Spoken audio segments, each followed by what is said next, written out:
Thank you very much for coming out tonight. I know that it's hard to get out for anything.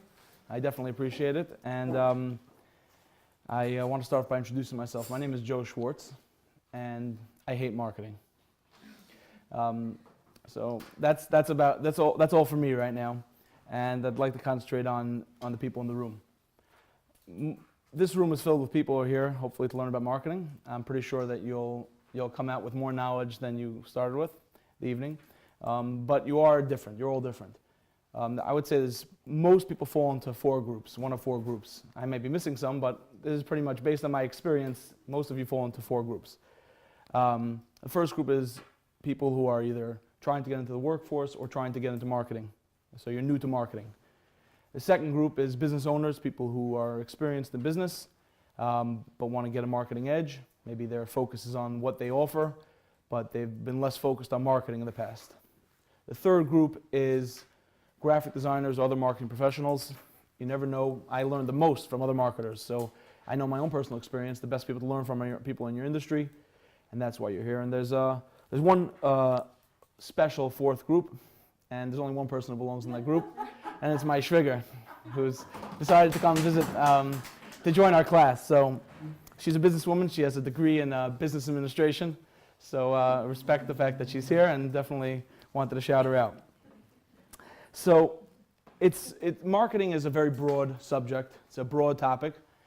And it's beyond the scope of a 2-hour seminar or even a 4-hour seminar or a 6-hour seminar to cover it. The same way you can't cover real estate or any other large topic or big industry. You can't cover math in a night. So we're not going to try to do that.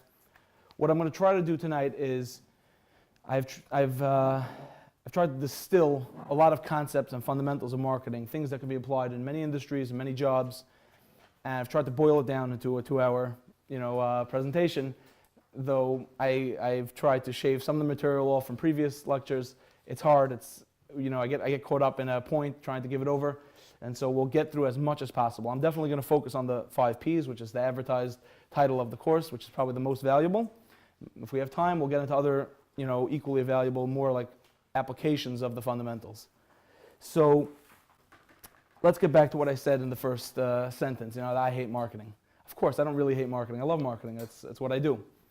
What I mean when I say I hate marketing is I hate the perception of marketing. I hate the assumption and the way people misconstrue marketing. And tonight, one of the things I want to do tonight is not just talk about marketing, but I also want to shape people's perception of what it is. So, like I said, there's a lot of different groups. Some of the material will be over your head, and I'm going to try to go as slow as possible for each topic. Some of these things you'll know, and they might just crystallize in your mind, concept you already know. It's happened to me. I've known something, I've done something in marketing which was just made sense to me, and then I saw it in a book somewhere, just laid out scientifically. And I was like, click, that's exactly what I was always doing, and now I know how to do it. I'll be able to do it in other situations. I'll be able to apply that in the future. So, a lot of marketing, another problem that I feel with marketing is that people have a self-interest. I have a self-interest. I'm a marketing professional. I was a freelance marketing consultant. I worked in marketing. I'm the director of marketing in-house at a real estate firm. I don't have a degree in marketing, and I'm not saying that degrees in marketing aren't valuable, but I learned from experience. I learned from mistakes. I was fortunate my whole career to be in positions where I was involved with a lot of projects at a high level. I was always managing people starting out at the Lakewood Chapter. At a very young age, I was involved with a lot of different customers, a lot of different consumers, a lot of different industries, jewelry and clothing, groceries and cars, and it all came at me very quickly. And I was fortunate to just learn through a school of experience of what works and what doesn't work, and I've constantly added to my knowledge. I've worked hard. In addition to being in marketing, I also made it a focus, and we'll talk about it a little later at the end of the lecture, of learning, learning from masters, learning from people who really understand marketing, learning how to understand things that with gut instinct, we know that will be a good move, that's going to be a bad move. Learning how to really understand the fundamental behind why that was a good move, why it was a bad move, so you can apply it to other situations. So I would say that people are a lot of times overwhelmed with, there's a lot of terms when it comes to marketing. Branding, video ads, SEO, sales, digital ads, billboards, print ads, AdWords now with, there's all types of digital advertising, online advertising. And it's true, it is very overwhelming. And sometimes you're good at it, sometimes you're not good at it. But I think that when you understand that's all the front facing, what comes out of the end of the machine. But if you understand the relatively simple workings of the machine in the back, it becomes much less overwhelming. If you're a business owner and you're trying to make a decision, should I do this, should I do that? If you could take a deep breath and say, okay, let's understand what my business is, let's understand how these things break down, where can I be effective, then you still might need help deciding which thing to do, but it'll be much more clear. You won't be completely overwhelmed. So if you're new to marketing, that goes for business owners and graphic designers. If you're new to either business or to this field, you'll understand a lot of people have a very glamorous perception of marketing as, oh, it's so exciting, you're always doing creative work. It's not true. I like to tell people, when I was at Riverside Abstract, we had a very creative marketing campaign where we gave out Hashanah cards. I think we gave out 70,000 Hashanah cards in 2 years. Everyone who saw it loved it. Oh, it's a great idea. You're Riverside, all over the place. There were people who didn't like it. You're making advertising on a Yom Tif. What's wrong with you? But regardless, everyone noticed it. And everyone thought it was this great idea. You printed Hashanah cards, you gave them out. But that's A and that's Z. What happened in the middle was coordinating logistics to deliver 70,000 cards to 300 shuls in the tri-state area and across the country. Wasn't fun. Trust me, it really wasn't fun. It involved data scraping and managing Bachar Muwafer Ben Azmanim and coordinating couriers in out-of-town cities. It was really a lot of drudge work. And that, when you understand the fundamentals of marketing, you'll understand instinctively, okay, I have this great idea, and it might give me a great result, but in the middle there's going to be a lot of work and a lot of grunt work. And it's good to understand that before you get into a marketing project yourself or take a marketing job. So without further ado, it's a long intro, I'd like to start talking about the 5 P's of marketing. Okay, so really, before we talk about marketing, you really have to discuss business. And again, I would say that to summarize why when I said I hate marketing and the perception of marketing and the reason why business owners or a lot of people say they hate marketing, there's 3 reasons why they typically say they don't like marketing, or they don't understand marketing, or they're overwhelmed by marketing. I'm using hate as this fancy term to get your attention, but it really doesn't mean hate. One, they say it's too expensive. Okay, I can't afford to advertise. Okay, fair point. They say they'd like to advertise, but there's it takes too much time from the business. I want to do marketing, but I have to sell my salads, I have to make shaitels, I have to sell cars, I have to sell homes. I can't be busy with marketing. And the third thing people say is, I'm ready to do it, and I'm ready to spend the money, but I'm just overwhelmed by all the options. I don't know which one's going to be effective. So again, that also will be solved by understanding the fundamentals. So let's start off with what a business is. Okay, the fundamental of the 5 P's is that marketing is inseparable from your business. So let's look at what a business is. Very simple. Every business is a good or a service. Okay, and a nonprofit is the same. We can get to that in a second. But most businesses, you have a good or a service. And what the difference between a good and a service is, a good is something you either buy one time or you buy for one-time use. So buying a lawnmower, that's a good. Buying groceries, goods. And a service is something that you buy on an ongoing basis or use on an ongoing basis. Accountants, gardeners, attorney, a dentist, those are services. So a business is made up of either a good or a service, sometimes both, and we'll talk about that as well.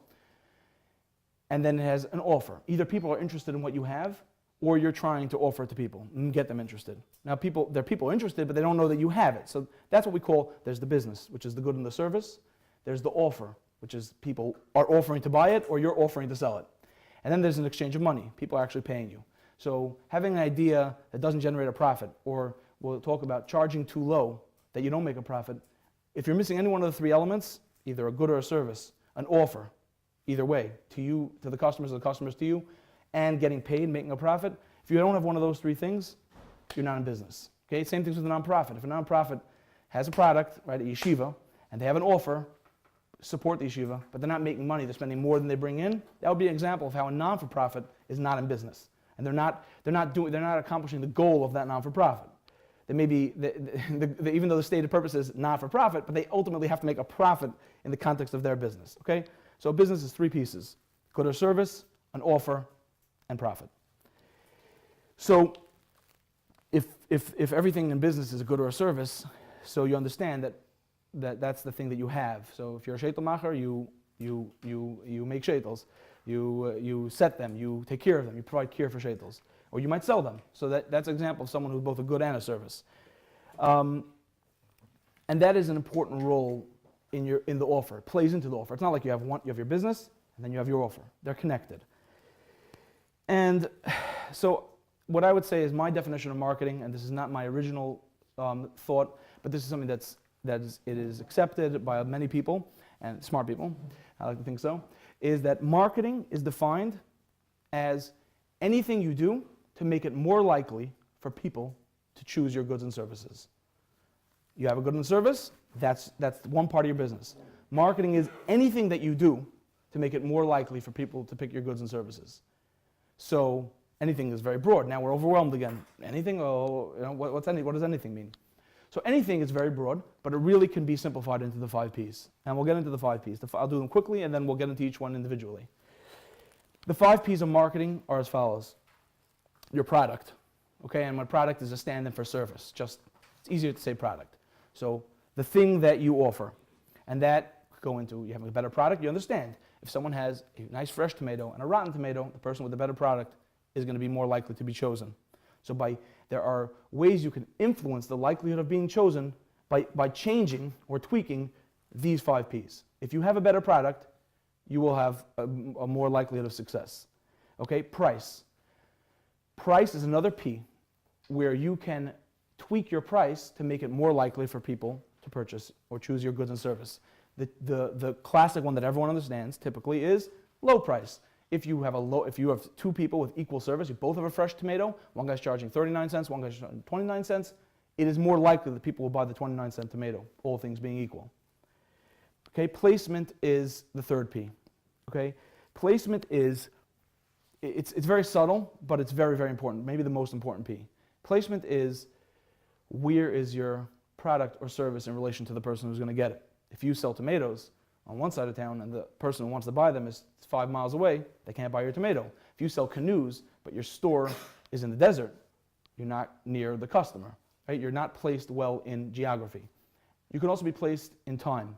If you sell sunscreen in the winter, you're not going to have customers. If you sell sunscreen in the summer, you have customers. You're seasonal. If you start advertising for your sukkah building business before Pesach, people are like, do you clean cars? No, you don't clean cars? I'm not interested in your sukkah building services. You're not in the right time. And those are 2 elements of placement. Obviously, we will expand. I know I'm going fast at this point, but we'll drill down to each of these things. So far we've had product, which is the thing that you sell. We have price, which is obviously the price at which you sell it for. There's placement, which is where it is. Then there's the classic. Then there's their people. Okay, people is often underestimated. I'm not sure where it is on your outline. It might be before promotion or after promotion. I did change it a little bit. It's before? Yeah. Okay, fantastic. That's where it should be. People is an element of business that people underestimate. Okay? The 4th P is people. People in a commodity business like insurance can understand this very well. In insurance, there's no competition. Everyone sells the same coverage for the same price. You can't go and get different type of home insurance. I mean, if someone in the room is an insurance agent, they may argue on the details, but essentially, everyone is required by law to sell the same sort of coverage. The banks all require the same sort of coverage, and the state tells you how much you can sell it for. So how do you gain a competitive advantage? Well, if you have friendly agents who are out there and hustling and talking to people and finding out where there's new development, your company will do more business. They're more likely to buy home insurance from your company. If your people are not motivated, are not out there, are not friendly, you're less likely to do business. That's in a commodity business, but we'll get into many, many other businesses that can be strongly affected by people. And the last P is the most widely understood one, and that's promotion. That's what most people think when they hear marketing. If you ask most people, marketing, word association, promotion. Ads, branding, graphics, logos, and those things, I'm not minimizing them. They're all very, very important, but ultimately, they're only a small part of marketing. And in fact, you can't really promote unless you have the other 4 Ps. Okay? Some people take the approach to marketing. There's a funny story that I once heard. I mean, obviously, it's just not ethical. But there was a man. He bought a donkey. Okay, he bought a donkey for $10. In the morning, the guy comes with his truck, drops off the donkey, and when they unload the donkey, it's not looking too good. The donkey looks pretty lousy, and the donkey seller says, "Listen, I know this donkey's sick. Probably won't make it through the day. I'll tell you what. I have a lot of deliveries today. I got a whole bunch of donkeys in this trunk. When I get back, I'll refund your money. I'll take back the donkey, and that's the end." Okay. So about 8 hours later, he comes back. He says, "I'm ready to take your donkey back." He says, "No, don't worry about it. I'm good." He says, "What'd you do?"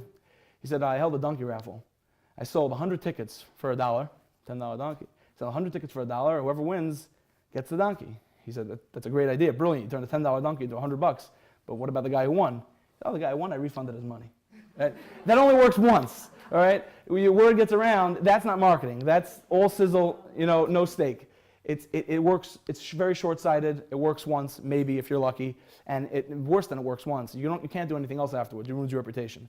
So promotion without key elements of other reasons why people, if the only reason why someone's choosing your service is your promotion, you're either in a commodity business, which is possible, like Geico. Geico's everywhere, right? Why are they successful? Because they're everywhere. Anyone can sell insurance. Anyone can sell car insurance. Everyone needs it. You have to pick someone to get it so you can drive your car. The person who shouts the loudest will typically get your business, especially if they have funny ads and they're educational, they're entertaining. Great, so you'll choose them. But Rear is the business that could survive on promotion alone. And if Geico didn't pick up your car on the side of the road and they didn't pay claims in a timely manner, they wouldn't have business either. Okay, so they really truthfully, even in a commodity business, they have to improve other P's as well. Okay, so those are the 5 P's of marketing. Those are the elements. There's nothing that is relevant to business, and I challenge anyone in this room to refute it. There's nothing in business or in efforts that can make it more likely for people to choose you over your competition that doesn't fall into one of these 5 P's. And there are some things that fall into multiple P's. There are things that cross over. But essentially, anything that you can do in business for a nonprofit and for a profit, for yourself, can fall into these 5 P's. It makes it easy to analyze. Okay, I'm looking at that bottle of Dr. Pepper. I have a bottle of Dr. Pepper. How can I improve the product? Well, I could change the shape of the bottle, make it more ergonomic. I can make it better tasting. I can make a diet version to appeal to people who don't want to drink full-calorie soda. That's product. Placement. I can make sure it's at the top shelf, not on the top shelf. It's in the middle. I can make my own display in the grocery store. I can sell it in more places. I could offer sales at it on hot days so people will buy my soda. That's placement. Price. I could drop the price. I could buy two, get one free. I could use it to get people into, maybe I have another product not selling so well, and I'll do a sale where if you buy the new product, try it, because I'm sure once you try it, you'll love it, you get the Dr. Pepper free. That would be an example of price, and then, promotion would obviously be put a blimp up, on a hot day, go buy Dr. Pepper. It's the most thirst-quenching drink. So that's just a quick example of how you can easily break down anything that you want to do into the 5 P's. People, I can hire more salespeople. I can get, people who go into stores and explain to consumers how great Dr. Pepper is and it's great for your liver and your brain. It might be true, might not be true, but if it's true, you got to get the message out. So when you can look at any effort, when you can look at any business and you say, okay, how can I improve? How can I make it more likely for people to choose me? Let me see which of the 5 P's is relevant to me. And it's good to be able to break it down because not everyone is good at everything. There will be areas where you excel. You might not have the best prices, but you might have the best placement. You might be in the most convenient store, or you might have the most parking, right? It's an example of placement. Removing placement is not just about putting something somewhere. It's about removing obstacles, making it placed in the optimal place. That could mean you're close to them, or they're close to you. So let's get into specific examples and break down each of the 5 P's. So the first P is obviously the product. Okay, without that, you don't have anything. You have a product or a service. So products really fall into 2 categories, okay, and services as well. 2 categories of marketing, 2 areas where you can improve, and that is features and benefits. Okay, and this is sometimes about the actual physical product or the service. It's also about the marketing. So features are a cell phone with a camera. If cell phones don't have cameras and you have a cell phone as a camera, that's a feature. That is something that the product has. You have a bottle of Coke that's glass as opposed to plastic. That's a feature. And a benefit is what the end user gets. Typically, features are not as good as benefits. No one really cares that the soda's in a glass bottle.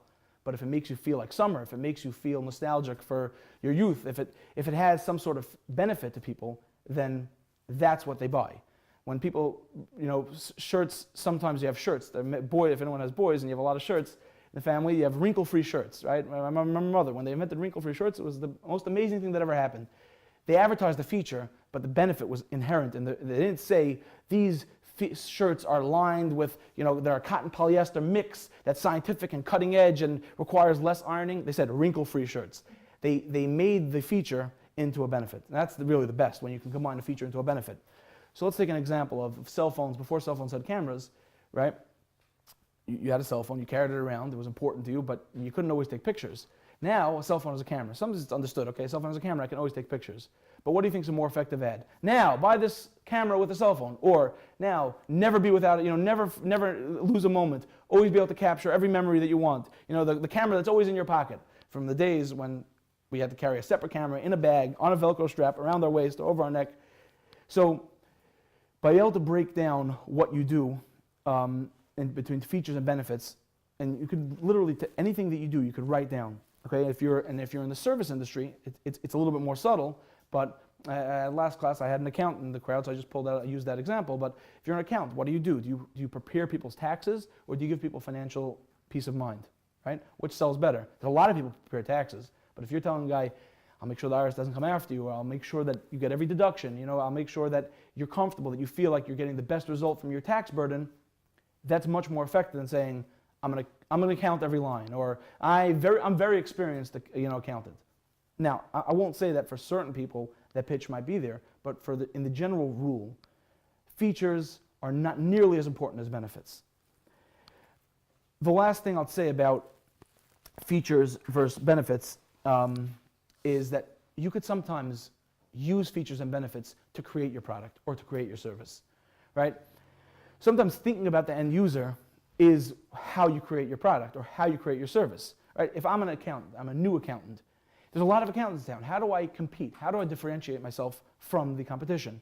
So I can think about what I have, features. I have a CPA, I went to PCS clerks, and then I went for a big accounting firm, and now I'm in Lakewood. That's my feature. Or I can think about my benefit, and then I can use that to say, I am going to be, and they have a term for it in marketing called positioning, where you just position yourself as a certain thing, but you can use your benefit to create your service. I specialize in small businesses with more than 20 employees. I'm the mid-sized business accountant. And then in your ad, you throw in, do you deduct the miles driven by your salespeople? Something that speaks to that target audience. Now you've created your service by thinking about the benefit instead of the feature, I'm a CPA, to the benefit of I can find special tax loopholes and reduce the burdens of mid-sized businesses. You've now created your service by thinking about the features. And that applies to everything. Any good product or any good service has to have the end user in mind, because you can't convince people to buy something they don't need or don't want. Okay? There's a general rule of business and marketing. People only buy what they want. The question is, how do you connect their desire to buy to you? Or how do you connect their desire to buy to the time that you want them to buy? That is the goal. So if that's an essential truth, that people only buy what they want and need, so you have to understand what they really want and need, and you have to speak to them. That's why benefits are a much stronger sell than features. The last part of product, and this really combines benefits and features, is brand. Okay? Brand is a word there's branding experts, and people talk about the strength of brands, but really all branding is a packaged message, is a story. Okay? If you have a nursing home, you can say, we have comfortable beds and skilled nurses. That's a feature. You can say benefits. You can say, you don't have to worry about your elderly loved one, they'll be taken care of. Or you can make a brand. A brand is a story. I was struggling with caring for my elder relatives, and I wasn't satisfied with the level of care anywhere else. So I decided to make my own nursing facility. And I noticed points X, Y, and Z. Maybe they're features. We make sure that all of our rooms have skylights. I don't know, maybe it's important. My grandmother always complained that she never had any light in her room. And our mission is to take care of people that they should not just feel safe and comfortable and that the family should have peace of mind, but they should enjoy the greatest quality of life in their twilight years. That sounds like corporate speak, but there's a reason for it, because it's a story. Some of it's less subtle, some of it's more subtle. Branding is a story. So when they say branding, your logo, your colors, they're not just, will look graphically nicer than the next person's. It has to say a story. It has to really make sense. You can make the most beautiful artwork in the world, but it won't represent your brand. You can go to any art museum in the Louvre, or you could go through this an advertising magazine and say, this ad is beautiful, this ad is beautiful. Would they apply to your business? No, because they were carefully crafted to not just be beautiful and pleasing to the eye, and the information's all in the right place, and of course, these are basic things. But branding, and like I said, I can give a whole class on branding, but essentially, branding is tell your story. So if you are being befuddled about your brand, and you're not sure what to do, and you're not sure what to say, Think about your story. What is the story I want to tell people? If I could sit down at dinner with somebody and had all the time in the world, I didn't have to sell them, I wasn't in a rush, I was telling my grandmother what I did for a living, how would I explain it to her in a way that she would say, that's nice? That's really the answer. Are you saying a good story? How could I explain the thing I do from 9 to 5 to a group of 8-year-olds that they should say, wow, that's pretty interesting? If you ask yourself that question, it'd be pretty easy to come up with a brand. Obviously, I'm oversimplifying it, and sometimes when you're dealing with a field with a lot of competition or not a clear story to sell, you need a branding expert. But if the story doesn't ring true with you, or if you're working on it yourself and you don't have those resources, just ask yourself, are you saying a story that people would listen to? Are you saying a story at all? Are you just blathering facts and features and benefits? Is it cohesive? Is it connected? So I'll do this now, because if I don't talk about it now, I see I'm running out of time already. I won't get to it later. I would say one of the best branding stories I ever heard was the story of Kodak Eastman. I heard it, I can't remember where. I usually like to attribute things that I've learned. I forgot, actually. This entire class is based on the first chapter of a book called Marketing for Dummies by Alexander Haim. I reference it in the back, and I encourage anyone who's serious about learning about marketing or improving their business, it's in the outline, to read this book. You can buy it for like $4 used. You don't know what Kodak is, but in the olden days, you used to have to put film into a camera, and there were a lot of different types of film. There was regular film, there was gold film, there was special film that was kept in a refrigerator for super fancy people, and before every Cholamoy trip, my mother would make us crazy. We had to go to the store called the film store, where they developed pictures, and the only place in the world that they sold film, and you had to protect it, and you had to only take 24 pictures or 36 pictures, and you had to count your pictures. Chas v'shalom, you just take an extra picture that wasn't good. It was a disaster. Today we have digital cameras. We take thousands of pictures, sometimes a day, and it's phenomenal. It's a complete shift, and the entire industry just flipped like that. But in the olden days, in the 1980s, and any time before then, Eastman Kodak controlled a multi-billion-dollar film market across the entire globe. And it wasn't just for cameras. They controlled film for business machines, copiers, X-ray machines. There were a lot of different products that needed film. And they had such a monopoly that the term for a picture was a Kodak moment. I don't know how many people recognize that tagline. And that was a line they came up with, that a picture is a Kodak moment. It's something that's captured by Kodak. So they had a branding line, and they had a story that they were selling, that we capture moments, but they didn't follow their own branding. Most likely because they hired an agency like Ogilvy and Mathers to come up with it, but they didn't really believe it themselves. They had people in charge who paid for the ad campaign, were more worried about profit. In 1987, one of their engineers developed a digital camera. It was terrible. It took 4 by 4 pixel pictures. It was really terrible. And he patented it for them. They said, fantastic, excellent, please bury it.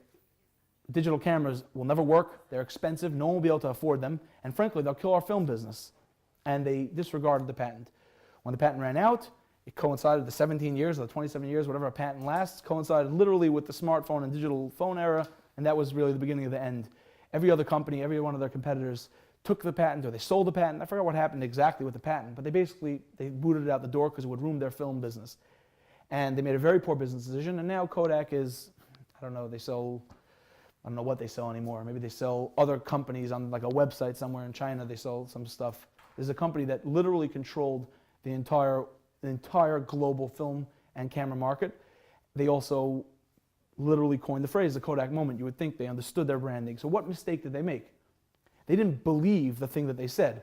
They didn't understand intrinsically that film is used to capture moments, and any technology that's better at capturing moments or makes it easier, okay? Better product, better placement. If you think about it, it was a better product, but also it made their product useful in more situations. If they would have thought about it for a second, they would have realized we have to develop this and develop it fast and gain a winning edge. And you're right, we'll lose a $2 billion or a $4 billion film global business, but we'll control a digital camera market worth $50 billion or $100 billion.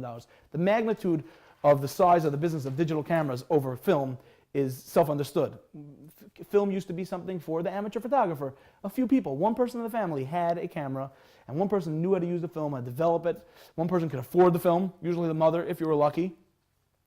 And digital cameras just changed the entire industry, all because a company didn't have a firm branding and didn't understand their own branding. So branding is more than just like a clever marketing ploy. It's something that will be very helpful to you and be an internal guide for the things you want to do and don't want to do. So, branding is great for looking good, and it's like a buzzword. I have a strong brand, but it's also in order to have a strong brand, you have to really believe it and internalize it, and it will help you. It will help you decide, is something on brand, is something off brand, right? I'll give you an example. If a summer camp wants to do a promotion, okay, they're promoting themselves.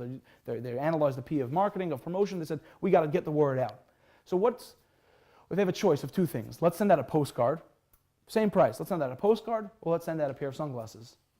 Which one is more on brand? I don't know. Postcard of a fun thing that happened in the summer, or sunglasses. They're both summer related. Here's another one. How about if they send out a tube of sunscreen? Why? Why is that more on brand? Because what is the summer camp essentially doing? It's giving your kids a good time, but much more than that, it's making sure your kids are safe.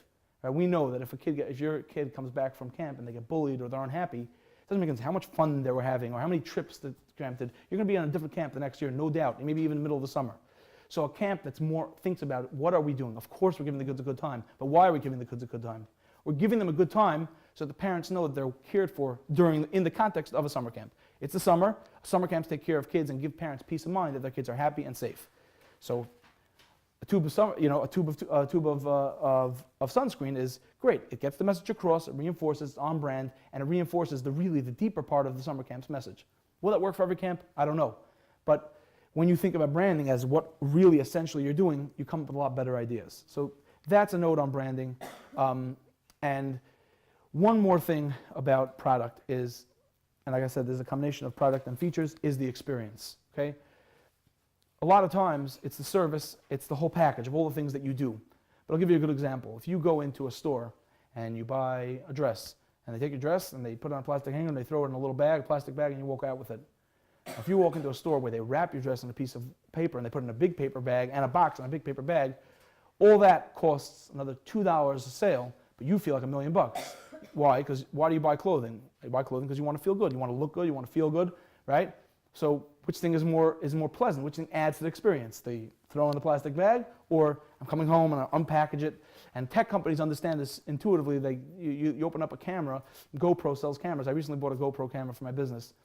You would think it was a fine bottle of wine. It comes in 8 layers of packaging, and not annoying packaging, beautiful packaging with magnets and matte black. They put so much thought into that box that it's almost, I didn't want to throw it out. It sat on my desk for like 2 weeks. I couldn't bear to throw it out. It was beautiful. And what does that do? Is it a better product? Sure, but there's a lot of products that stack up with GoPro. But by putting it in, but the competitors from China send it in a flimsy thing with foam bubbles and something in 8 languages that you have to unfold 4 times to find the instructions. GoPro comes in a beautiful, smooth, black matte box. Everything is perfectly inset with plastic. The startup guide is 3 lines, log on, press 1 button, and your camera works. And it's the experience. Of course, it's about the product, but it's also the experience. So when you can improve the experience, and this is, for products, it's a little bit more, you have to go outside the product, okay? The product, you're selling something specific, you sell a lawnmower, right? What do you do to improve the experience of buying a lawnmower? Services are essentially experiences. So it's doubly important in the service industry to make sure the experience is perfect. If that means we have a rule that we answer phone calls within 5 minutes, or we never let an email go, an email is always answered within the same business day, whatever that tweak to your services that creates a richer experience for the user makes it more likely for them to choose you in the future, okay? I recently had a interesting question. Before we move on to the next thing, I had a guy who told me, he came to me after the last class, and he said that, he says, I sell online, I sell woolen underwear. I sell like thermal underwear. And how do I make it more likely for people to buy from me in the future? Or, how can I be more successful in my sales? So I said, well, do you know who buys your product? He's like, I don't know. I said, well, think about it. I mean, the people that I know, there's probably, if you think about it, put some critical thought into it, think about who's buying your product. Think about the end user. Well, the end user is one of 3 groups. Outdoor enthusiasts, or people who live in cold areas. Very practical people who know they want to be warm and they buy a special piece of clothing that has to be taken on, something that's taken off before you get inside. And crazy people. People who live out, people who are always cold, strange people. So those are your 3 categories. Now, you got to figure out which is your biggest category. Are strange people your biggest category? Are skiers your biggest category? Or are people who live in North Dakota your biggest category? Once you know that, you can concentrate your marketing efforts. Where am I going to promote? Should I promote where I have a small group? Promote where I have a big group? And I said, let's think about why people buy the woolen underwear. Right? They buy it's a seasonal item for a super specific purpose. So I gave him a suggestion. It was complete siyat d'shmaya. It just popped into my head, not because I'm a marketing genius, even though I'd like to think that I am, but it literally just came to my head. I said, let's think about your business. Why do people buy it? They buy it because they want to be warm in the winter, right? Or if they have a longer season of cold. They want to be warm when they're cold. What do they do with their woolen underwear when they're done? Right? I said, why don't you send a vacuum bag, one of those you attach a vacuum to a plastic bag, and it's like for seasonal storage of stuff. We quickly Googled it. It was like a 10-pack of these bags was $8. It was like 50 cents a bag, whatever the numbers worked out. I said, you're selling these woolen underwear that sell for $30 a pop. They're well-made items. You could throw this in with every order, and the person says, you know what? He cares about me. He cares that I'm not that I got my product. He cares that I'm warm today. And he knows that I'm not going to need it later, and I want to preserve that product. Who do you think he's more likely to refer you to or to buy again from? The guy who sent him the bag, the vacuum bag, because he knows this guy is not trying to sell me something, he's trying to take care of me. He's enriching the experience. First of all, you always give a little something extra. That's amazing. You could throw in a gift card to Starbucks to warm the guy up. But this is completely on brand and even cheaper than a $5 gift card. Right? So by thinking about your brand, which is, I keep people warm, he was able to enrich an experience. He was also able to extend the line of his products. He was able to say, okay, if skiers buy my product, maybe I should get into ski goggles. Maybe I should get into ski accessories. But by thinking about your end user and thinking about the experience, all of a sudden his mind opened up in a bunch of different directions. I never even thought about that. This is the thing I get. This is the thing I have suppliers for this. I sell it. I'd like to know how to sell more. But by thinking about it and breaking it down, what exactly is happening when he sells, he was able to come up with a great idea. I didn't follow up with him. I don't know if he's selling more pairs of underwear, but I hope he is. I will follow up with him. Okay, so that's product. Basically, just to sum it up, you have benefits and features, very important. You have experience and brand. One more note, I'm sorry, on product. It's something that I just came up with. It actually wasn't in my last class, but very often, if you're a business owner and you're trying to expand, you can turn your product into a service, and if you have a service provider, you can turn it into a product. A perfect example is this tonight. If I'm a service provider, I provide marketing consulting. I have usually one-on-one or one-on with a company. I can charge a set amount, and great. But if I want to sell a product, right, something that is much more lucrative, I can have a marketing class where I charge everyone a fixed rate, and I can get to a lot of people all at once. So I've taken my service and turned it into a package thing, a product that people can buy one time. We said service is something you use ongoing. Product is either bought for one-time use or bought one time. Obviously, I hope you will use this marketing advice more than once. So clearly, this is an example of something that falls into something that you buy one time. And the same thing is true the opposite. Let's say a shetelmacher, right? They have a service.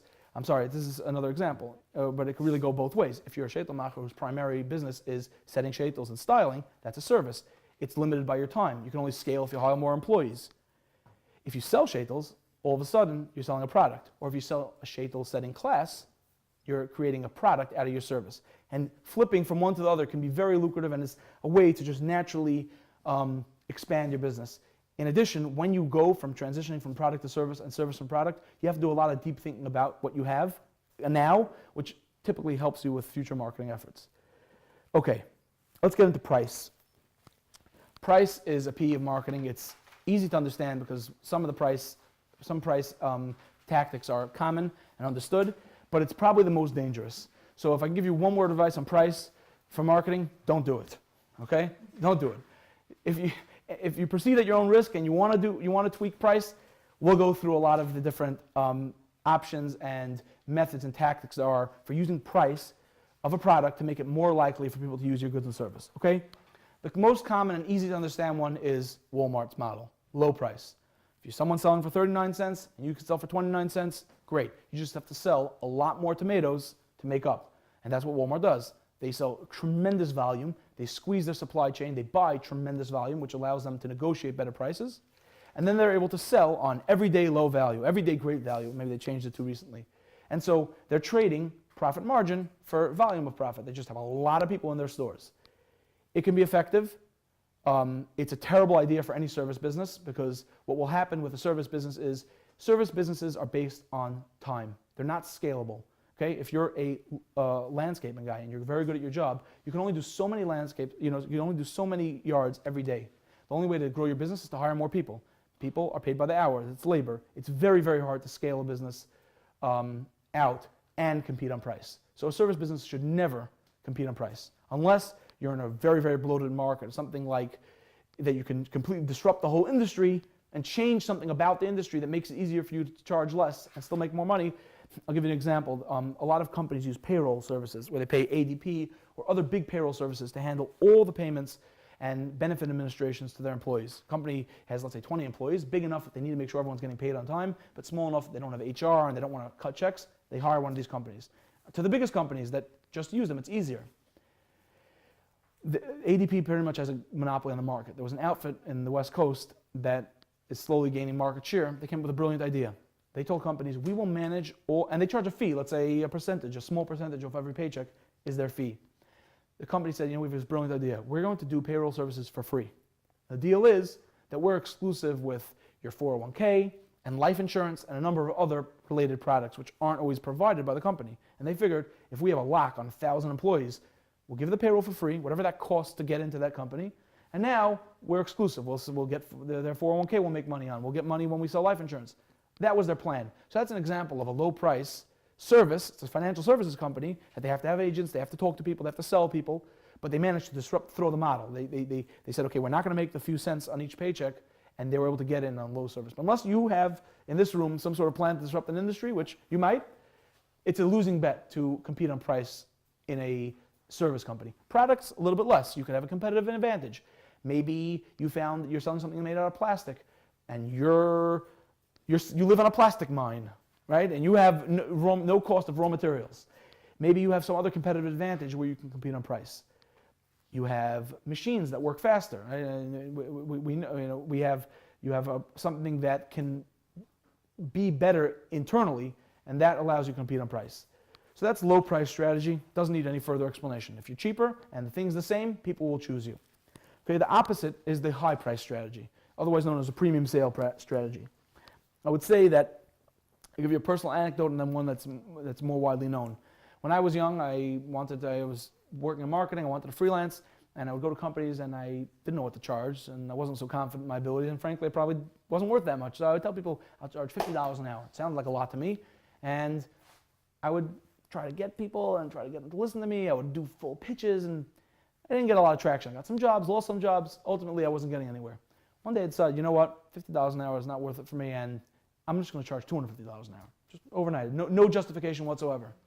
My next 3 jobs, I landed, signed, sealed, great. Why? I realized something. If you charge $50 an hour as a marketing consultant who's bringing a lot of value, people are embarrassed. You say, I hired a marketing consultant. How much does it cost? $50 an hour. $50 an hour, I mean, it's $50 an hour.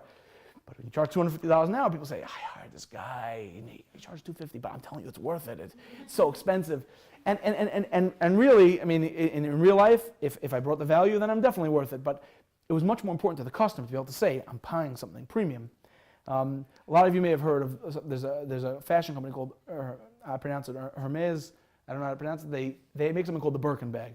Birkin bag is a pocketbook that's cost $15,000. It's made out of leather. It's a fantastic product, but it's not worth $15,000. And they make a lot of variations. Someone did a study on the Birkin bag, and that for a period of 20 years, from 1990 to 2008, I think that's what the study was from, the Birkin bag had better returns on investment than the stock market. The 14% year-over-year increase in value. The Birkin bag, they only make like 70,000 of them, and they charge a ridiculous amount for it. And they put a premium label on they've accomplished 2 things. One, they're telling you it's well made, it represents their brand well, we are high-end fashion. And they made it a status symbol. By charging a ridiculous amount of money for a relatively small and useless product, they turned it, by the price alone made it more likely for people to buy it. You would think the opposite, but the opposite is truly true. If you charge a premium for something, very often that can make it more likely for people to choose you. So that's the high price strategy. Another point about, that's in products, but in services, another point why you should never charge low prices for service is because service really depends on your service. And if you feel put upon, if you feel like I'm not getting paid enough to do this job, or they keep on asking for changes, or I had to come back and repaint that room twice, or you're a real estate agent and the couple just can't decide on a house, you need to be paid enough that you're going to provide a superior level of service that will be worth it at the end. And what happens is when you charge for a low price for your service, you end up getting burnt out of it, and you end up shooting yourself in the foot. Literally, you provide a lower grade of service, which in turn prevents people from paying you anything because you're not providing the great service. So it's very important to stay as far away from a low price strategy when you're in a service business. Okay. Another common, but again, we're going to get into the less common price strategies is value add. Okay, that's when you add something to you buy one get one free, right? Or a loss leader. A loss leader is there's a difference between loss leader and value add. But value add is something where you combine your service with something else, similar to the ADP thing. You do something for free, right? You're not losing anything. You do something for free so that you can give them value somewhere else. Okay, that example is a good example. I'm giving you this. So when you pay me to be your exclusive agent, or when you pay for my 401k, or you pay me slightly higher fees to do a certain service, you feel like you're getting more for your money.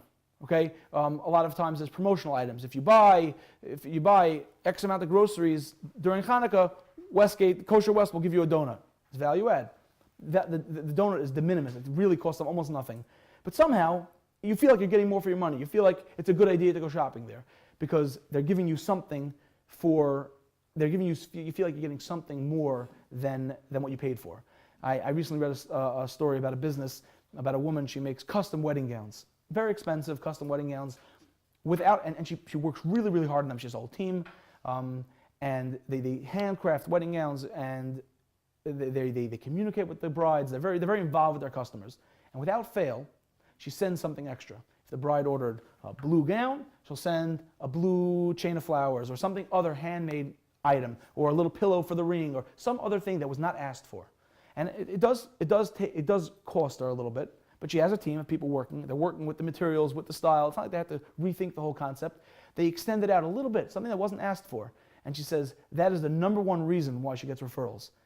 I made you a beautiful, stunning gown. We put 140 hours into this gown, right? But no, the thing that's cited in the referrals is the little extra that she sends with them, because the value add. People feel like, I paid for what I got, and then I got something more. So it's always a good idea to give people a little extra, but it's definitely a pricing strategy as well. If you could figure out some way to structure your business that people always feel like they're getting more for their money, that is a pricing tactic. It's typically good in sales. You don't build a whole business around it, but it's a tactic that exists in the P of pricing. Another one is an alternate, like there's alternative pricing strategies, okay? So that's more like what we call a loss leader. Very often, a company, typically grocery stores, will do this. They'll run a special on something, and it's not because it didn't cost them money. They'll say, we're doing a free jar of pickles, or a package of chicken for $2.20 when normally it costs $4. Something that is significant to them, it costs them money.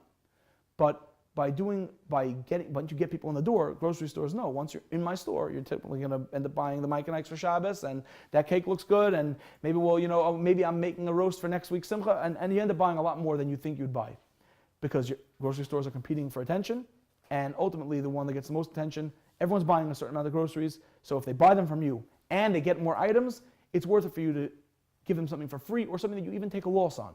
Loss leaders, it's in the name. It's typically something that costs money. So how you can apply that to yourself, everyone has a different situation. Everyone has a different thing that they do. In marketing or service consulting, sometimes you'll give that first hour for free. Or you'll take a look at an account, will say, okay, I'll do your 1040, but the more complicated return, I'm going to have to charge money for. So finding something that an acceptable loss, okay, that's part of your marketing budget. Okay, I know that, but you have to do it thoughtfully. You have to do it with care. You have to say, okay, how much is this costing me? I just had a client who was talking about tzitzis. He sells tzitzis, and he was trying to see if he should give free shipping, but it would cost him. It would cost him a certain amount of money. So we had to break down. Well, how much do you make on each pair? Let's figure out a way that you could do this. And we figured out a marketing strategy where he could lose money on the shipping, but make money on the tzitzis, and combine it by selling most people who need tzitzis, their families, they need a bunch, so convince people to buy more and do a thing, free shipping on orders over $50. There's a science to that. Why is it free shipping over $50? Because that's where the scales balance. That's where the loss of taking on the shipping justifies the return of the larger order size. So a loss leader is something where you take a loss to gain a bigger gain. And you have to think very carefully how to apply that to each specific industry. And the reason I'm not giving that many more examples on prices is because it really is industry and business specific. It's very, very hard to determine. And which I said, with price, proceed with your own risk. It's really something that I don't advise. Charge the market rates and don't try to win on pricing. trying to win on pricing is often a losing proposition. That's all I can tell you. But I will tell you a little bit more about pricing because, again, it is one of the elements, and for certain people, it is a no-brainer. It is something that they can win with pricing. Another great alternative pricing structure is a sliding scale. Okay, I just had a conversation with somebody about this, but you don't always have to charge the same amount for everything. Okay, when doctors don't charge you the same amount for everything. If you come in for a checkup, they charge you $100. If they have to, a dentist, you come for a checkup, it's 20 minutes, they scrub some stuff on your teeth and they charge you $100. But when you're going for a root canal or you're going to fill a cavity, they charge you $800, but it's the same 15, 20 minutes. What happened over there? Because there's value. They know the cleanup, the checkup cleans your teeth, makes you feel good, but it's only so much they could charge. The tooth is hurting you. So they're removing the hurt, that's why they're more valuable. Okay? In marketing, if you're going to help a client whose gross sales are $50,000, there's only so much value. Let's say you double his business. So you give him $50,000 in revenue. How much can you charge for that? If you go to a multinational corporation that has revenues in the billions, I'll charge $20,000 an hour because that's worth it. If I'm going to add that same percentage, if I'm going to make a 5% increase in your business, you'll get $1 billion. So the concept is that you charge them value, not time. And you can have a sliding scale of price. The flip side of that is if you have a sliding scale, people can get upset and people will be less likely to choose your business. But understanding that there is a concept of having a sliding scale pricing is very beneficial. It can help you in a lot of scenarios. I came across a very interesting study recently. It was in a book I read. It's called The $100 Startup. Again, another book that I suggest, where there was a group of athletes and they had like these group training sessions. And they had a very interesting pricing structure. The longer you were with the group, the less they charged. And the reasoning was simple. And they grow and grow and grow. They have multiple groups. Started off with 2 guys in Utah. Now they have like groups across the country that follow their training program. And the thought process was very simple. To them, the older customers were more valuable. The older customers are more experienced, could share more. So you go on a morning run with 20 people. 10 of them are newbies, and you have 5 guys who are very experienced. They're more likely to encourage people, keep people on track. It's a group activity. So the longest lasting members are the ones that have the most glue. They're the most community minded. If you're trying to build a community, it makes sense to incentivize the people who help the community stick together.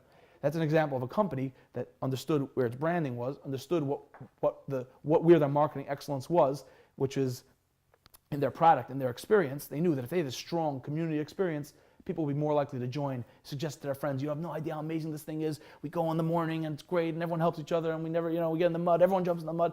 Whatever that thought process was, they understood that price is not what, having cheaper or more expensive, a premium club or a cheap club wasn't what motivated the people who joined them. These were triathletes. They were very serious athletes. So they understood that having a strong community was the main thing that would get people to join them. And that's why they incentivize the oldest people. Every year that you're there, they knock down the price another 5%, another 5%. I guess until it's free. I don't know. I don't know exactly how the pricing model works. They didn't go to the end of the thought process, but the thought process is there. How can you reward your customers? Very often in a pricing structure like this, let's say you're a service professional and you say, you know what, everything goes up, the price of milk goes up, the price of eggs goes up, I'm going to raise my rates 5% every year. All right? Let's say you're in that position. You don't have to do it for your oldest customers, the ones who have helped you in the beginning, the ones who are your most loyal customers. You could do it for anyone new. That's an example of using price to increase your revenue, keep up with demand, but not alienate your old customers. Again, because you want to do things that will make it more likely for people to choose you, not less likely. And another, this is again maybe more obvious, but making price also means making it financially easier, removing the financial hurdles. Okay? Sometimes the price itself can make it more likely, low or high. Sometimes the way the price is structured can make it more likely for people to buy. You ever seen ads, 3 easy payments of $14.95, or subscriptions, or your school's tuition. No school charges tuition up front. Why not? Because it's much easier for parents to pay it monthly. Some schools even divide the 10 payments that they pay into 12 payments across the year, or the opposite. But by making it easier, or a subscription, first of all, recurring revenues are fantastic for businesses, especially if it's not a product, if it's a service. Let's say, well, you have sometimes a subscription for a service that you don't use every month. I can think of myself of services that I use. I pay for every month. Some months I use it, some months I don't. It's very good for businesses. It's also very good for customers. And in fact, I'll prove it, because typically subscription-based services, if you add up all the payments, they're typically more expensive than paying it all up front. Most people offer a discount for upfront. So you end up paying more by spreading it out, but still it becomes easier to pay it. So by removing financial hurdles from your customers, that is another way to influence why they'll choose you. If you have a mover who says, I'll move you, but it's a big move, I'm charging you $5,000 up front. And the other guy says, I'll do 3 payments. You could pay me $1,500 for the next 3 months and then $500 when I'm done. All things considered, I'll pick the guy who makes it easier for me to pay him. Who can come up with $5,000? So it's an important point. You have a question? Yes, but wouldn't there be collection costs? Let's say someone said, well, I'm sorry, but I can't make this monthly payment. It's a fantastic point, which is why people don't do it, or they take credit cards. You have to protect. Everything is with a balance. More likely to choose you, but less likely to pay, like we said in the beginning. A business is a product and service, an offer, and getting paid. So you're right. More likely to choose your business means your business, not your charity. Right. So what you're saying is 100% true. That's something you have to balance. But when you think about it in the context of growing your business, if it doesn't grow your business, then you don't do it. So you're 100% on point with that. So we covered product and price, and we'll move on to placement. Like I said, placement, sure. How do you sell something like original fine art or craft that people make? People make up craft differently. They don't have a storefront. They don't really make that. Okay, so the question is that how do you sell something in a niche market like art or unique products that are sold, created by, and I guess the main feature of the product would be its uniqueness. Okay, so let's think. Who wants to sell unique products? It's very interesting. Actually, my brother started a hobby business which has been taking off, where he does exactly this. He works with interesting pieces of wood, not wood that you get from a lumber. He works with reclaimed wood and knobby wood, like these twisted pieces of wood with burls in them, which is like the bumps on the outside of trees. And the inside it also affects the wood, so it's very bumpy and curvy. And then he uses a resin which he colors with dyes and glitter. And he makes these beautiful, I have one in my home, beautiful challah boards. He makes challah boards and mezuzah covers. Really, there's no end to the work. And it's fantastic, and it's beautiful. So how does he market it? Well, you market it to the same people who appreciate unique things. You have to think about your customers. Why do people buy art? If you can answer that question, then you can know how to sell, right? Okay, so it evokes certain feelings.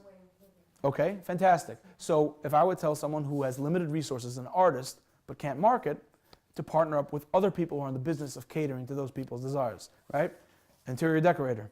Partner up with them. Say, you can offer your client the run-of-the-mill thing from off the shelf, or we can get you a one-of-a-kind piece. I can work with the artist, and they'll design such and such a piece that with the right colors and the right design. So someone who has an appreciation for a finer quality of life, unique, something that makes them different, right? So you partner with other services that are catering to people who want something unique and different. And that's really, again, this is a super specific question, a super specific business, and I wouldn't stop the whole thing. Sure. I recently saw somebody in Lakewood, she's an artist, and she displayed her artwork. It was magnificent, but what struck me was the Jewishness of it. So I right away put her in touch with my sister-in-law who has a Judaica website. And she never would have thought of that herself. Her point was that she's selling art. But I looked at it and I said, whoa, look at this Judaica. Right. For example, so it's a perfect example of you have to track down and understand the motivations. What is the benefit to the end user? Why do people buy art? They have appreciation for finding things in life. They have appreciation for Judaica. My wife, something caught her eye. It was this beat up piece of junk in my grandmother's house. They sold their house.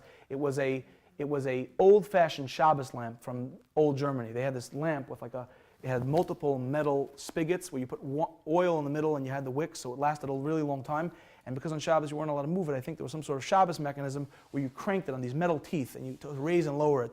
When you wanted dark, people were sleeping in the same room where they're eating, so you don't know Shabbos lamp. It was essentially a Shabbos lamp. You could raise it and lower it. It's a beat-up piece of brass. My wife loves history, and she's like, I need to have that. We don't know where we're putting it yet, but she had to have it. She had to have it.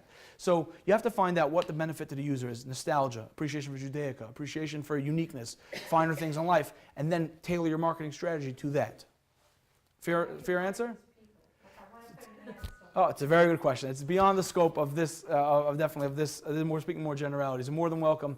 In the beginning of the overview, I have my website. I have pro bono marketing sessions almost every night from 6 to 7. You can book them with me if I'm available. So I can definitely deal with specific questions that people have. But the answer is, though, you have to understand why, the end reason. Why would someone buy it? And then work work from there, not how can I get to them. And then you understand easily how to get to them. What did you say so fast? I'm sorry.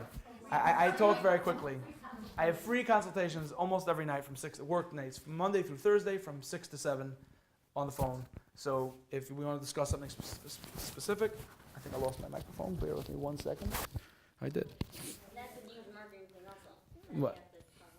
The pro bono part. Absolutely. When you can do pro bono, then you get a lot of business. Yeah, well, I don't, Baruch Hashem, I don't have the opportunity to take business right now, and I'm more than happy to help people. In fact, I forgot to mention at the beginning, but the reason I did this tonight's class, obviously I really enjoy helping people in marketing, but my father passed away earlier this year, and I decided the reason, my motivation for really trying to help people is L'Zecher Nishmas Rabbi Yitzchak David ben Rabbi Elimelech, whose yard site's coming up in 2 weeks.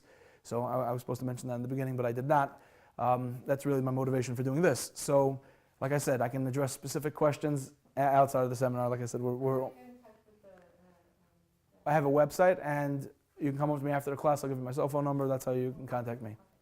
So let's move on to placement. Placement is, I would say, the second most important. Product and placement are definitely the two most important P's, but it's very subtle. When I say subtle, is that it's hard to describe because every business has a very unique placement situation. But we'll go through some of the common things, and then you can just expand your mind. Okay, this is the concept. And like I said in the beginning, and I'll say now, I may not be saying things that you don't know, but by crystallizing it into a set of ideas, like certain steps, it'll help you in your own, thinking about your own services, your own goods. You'll be able to apply it to your own situation. But the first part of placement is obvious: is location. Okay, removing obstacles, making it easier for your customer to get your good or service. Okay, so I'll give you an example. If you have an office, right, where's it better to be? Midtown or uptown? Manhattan, all the office buildings are midtown. That's where the rest of the businesses are.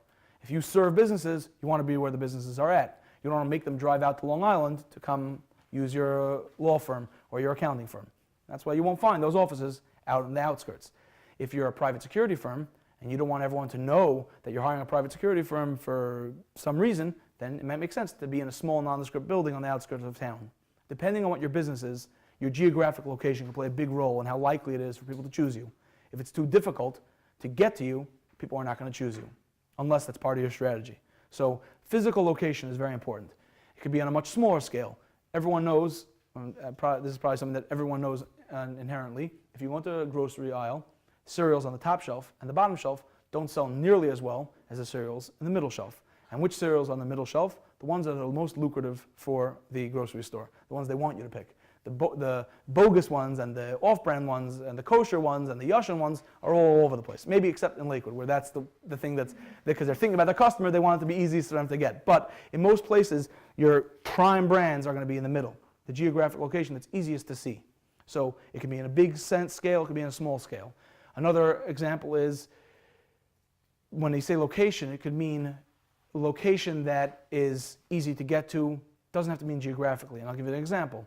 If you have an office building that has a lot of parking, and an office building where you have to circle the block 10 times, you could be literally 1 block apart from each other, but one is easier for the customer to get to because they don't have to deal with circling the block or paying for, you have an underground parking garage. That makes it easier to get to. That's geographic location. And there's a million examples. I won't bother with it because it's obvious. If you're easier to get, you're more likely to be chosen. Simple as that. If you're in the front of the line, you get chosen. If you're in the back, you don't get chosen. The next part of placement, I would say, is time. Okay, time is where you are in time relative to the user. And we talked about being not advertising a sukkah building business before Pesach. That's a seasonal business, but it also could be in the mind of the client. And I had a phenomenal marketing experience recently. One of the summer camps that my kids went to, advertised a midwinter trip. It's in March or in April, that if you register for the camp, you go to a water park. I forgot what it was, but it was a real serious trip. And my kids were through the moon. Amazing, great. Now, this trip is a phenomenal feat of marketing. It's promotion, right? Everyone's talking about it. You're the first one to do this thing. Being first is always best. Everyone's talking about how this camp pulled this off. They're doing something unusual, new. We are taking the kids on a trip in the middle of the winter. Number two, it's on brand. We take care of your kids. We're going to take care of them. It's not midwinter vacation, but We don't just think about them in the summer. We're thinking about them all the time. How can we give your kids a good time? We're going to do a trip in the winter. And number 3 is placement. They beat the rush. They are not going to compete with 100 other camps when BP puts out their camp guide. They beat the rush. They are placed, crucially placed in time, way, way ahead of the competition. And they're connecting time with decision. Most people don't make a decision until school's almost over. But they gave an incentive. You get a free $50 trip, and your kids are out of your hair for a whole Sunday, supervised trip, if you register for camp. So they made it not just a marketing effort, they made it directly, the success of the marketing effort was directly linked to real action. They made a call to action. You have to sign up for the camp. You have to register for the camp. Besides beating their competition, there's another tremendous benefit to them. They now know how large their camp will be. They know if they have to get a new building or hire more staff, which makes them better placed. You know, a lot of camps, I've worked for camps, they tell you, I don't know, we'll have to see how many bunks there are, and then you don't get all the best staff, you don't have, now they can dominate. So it's a marketing coup. It was on brand, it was effective, it was just amazing. So it was, but the main, I would say the main tentpole of this amazing marketing effort was when it was made. It was made well in advance of the competition. If you're an online advertiser, Google has a service where they can track a sales funnel. And we'll talk about that a little later, but a sales funnel is when you track, okay, what are the decision process that happens from A to Z. When does the customer think they want what I need? They decide what they want, what I need. They decide they have to go to the store. They finally go to the store. They choose it. They put it back on the shelf. They don't put it back on the shelf. They finally buy. They pay. That's the A to Z. And it could be even more steps than that. Google has a way of tracking how people buy.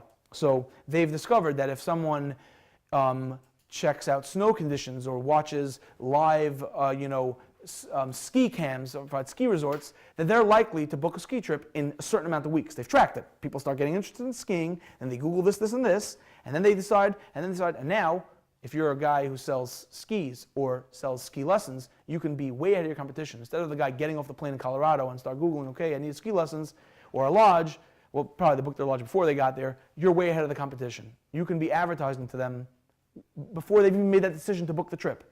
That's Google.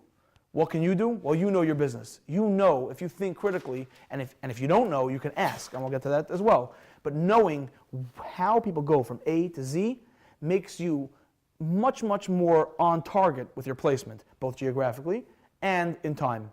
So if you understand that you can you can make it easier for people to choose you by being physically, easier to get to, and I guess in time easier to get to, it's a very, very powerful tool. This camp clearly put thought into it. They said, when do people decide? Usually before the summer. How can we make people decide earlier? Very simple. Give them a real incentive. And we gain from it too because we have financial gain. It's not like they just knocked $50 off the tuition. First of all, they probably could have raised the camp tuition by $25 to subsidize half the trip, and no one would have noticed because people were so excited. And for the few savvy people, they'd knock it down and refund the donkey. And more than that, they have a financial gain because when everything is done in advance, you're able to negotiate better contracts, you're able to buy things in bulk. There's so many benefits to knowing your numbers. You'll be able to concentrate on your service better. What do you think happens the last 2 weeks before a camp starts? People are running around like chickens with their heads cut off, figuring out, I need to get in calls left, right, and center. You have to hire people to field the calls. Now you don't, because you know, let's say you get a bulk, you get 300 kids signed up on this trip, which probably they set a goal and got. They have significant financial benefit by pulling that off. So timing is everything. I watched a video, there's a series of talks called TED Talks, where they have people who are very bright or experts in their field, and they go in to share something about what they know. And there was a guy, look at my paper, forgot his name exactly. His name is Bill Gross. He has an incubator where they financially assist young companies, startups to grow. And he said that he's a real analytical guy, and he said he funded dozens of the biggest companies that you've heard of and dozens of the biggest failures that you heard of. And he said, after funding about 100 companies, he said, I'm going to break down all these companies, and I want to understand which thing was contributed most to the success of the company. This is about startups. Was it the team? Was it the amount of money they had? Like they were able to spend more money and they have a better product, better service? Was it the timing? And without fail, the thing that contributed the most to the success of a company was the timing. Okay? And his example was a little bit more like out there example, but there was before, a lot of people in the room have heard of something called YouTube. There was something else before it called like ZTube. And it was, instead of being able people to be able to post their videos for the public, it was professionally produced content, which is what YouTube ended up happening. They went from amateur videos to like professional companies producing video content. And it failed. Why did it fail? Everyone knows what YouTube is, right? So why did it fail? He said they did an analysis. What happened is people didn't have fast enough internet. Back in the day when people had dial-up, internet was too slow. You couldn't even look at a picture on a website. All websites were text because you couldn't get on the web. The broadband penetration was only 35% in the country. YouTube started 3 years later, broadband penetration was 50%. That's why it took off, because it was placed in the right, it was timed properly, and it was a placement thing. It was physically available to people, and it was also timed available. We can't start a product that relies on a delivery system that's not built yet. You can't run a train that doesn't go all the way to the station.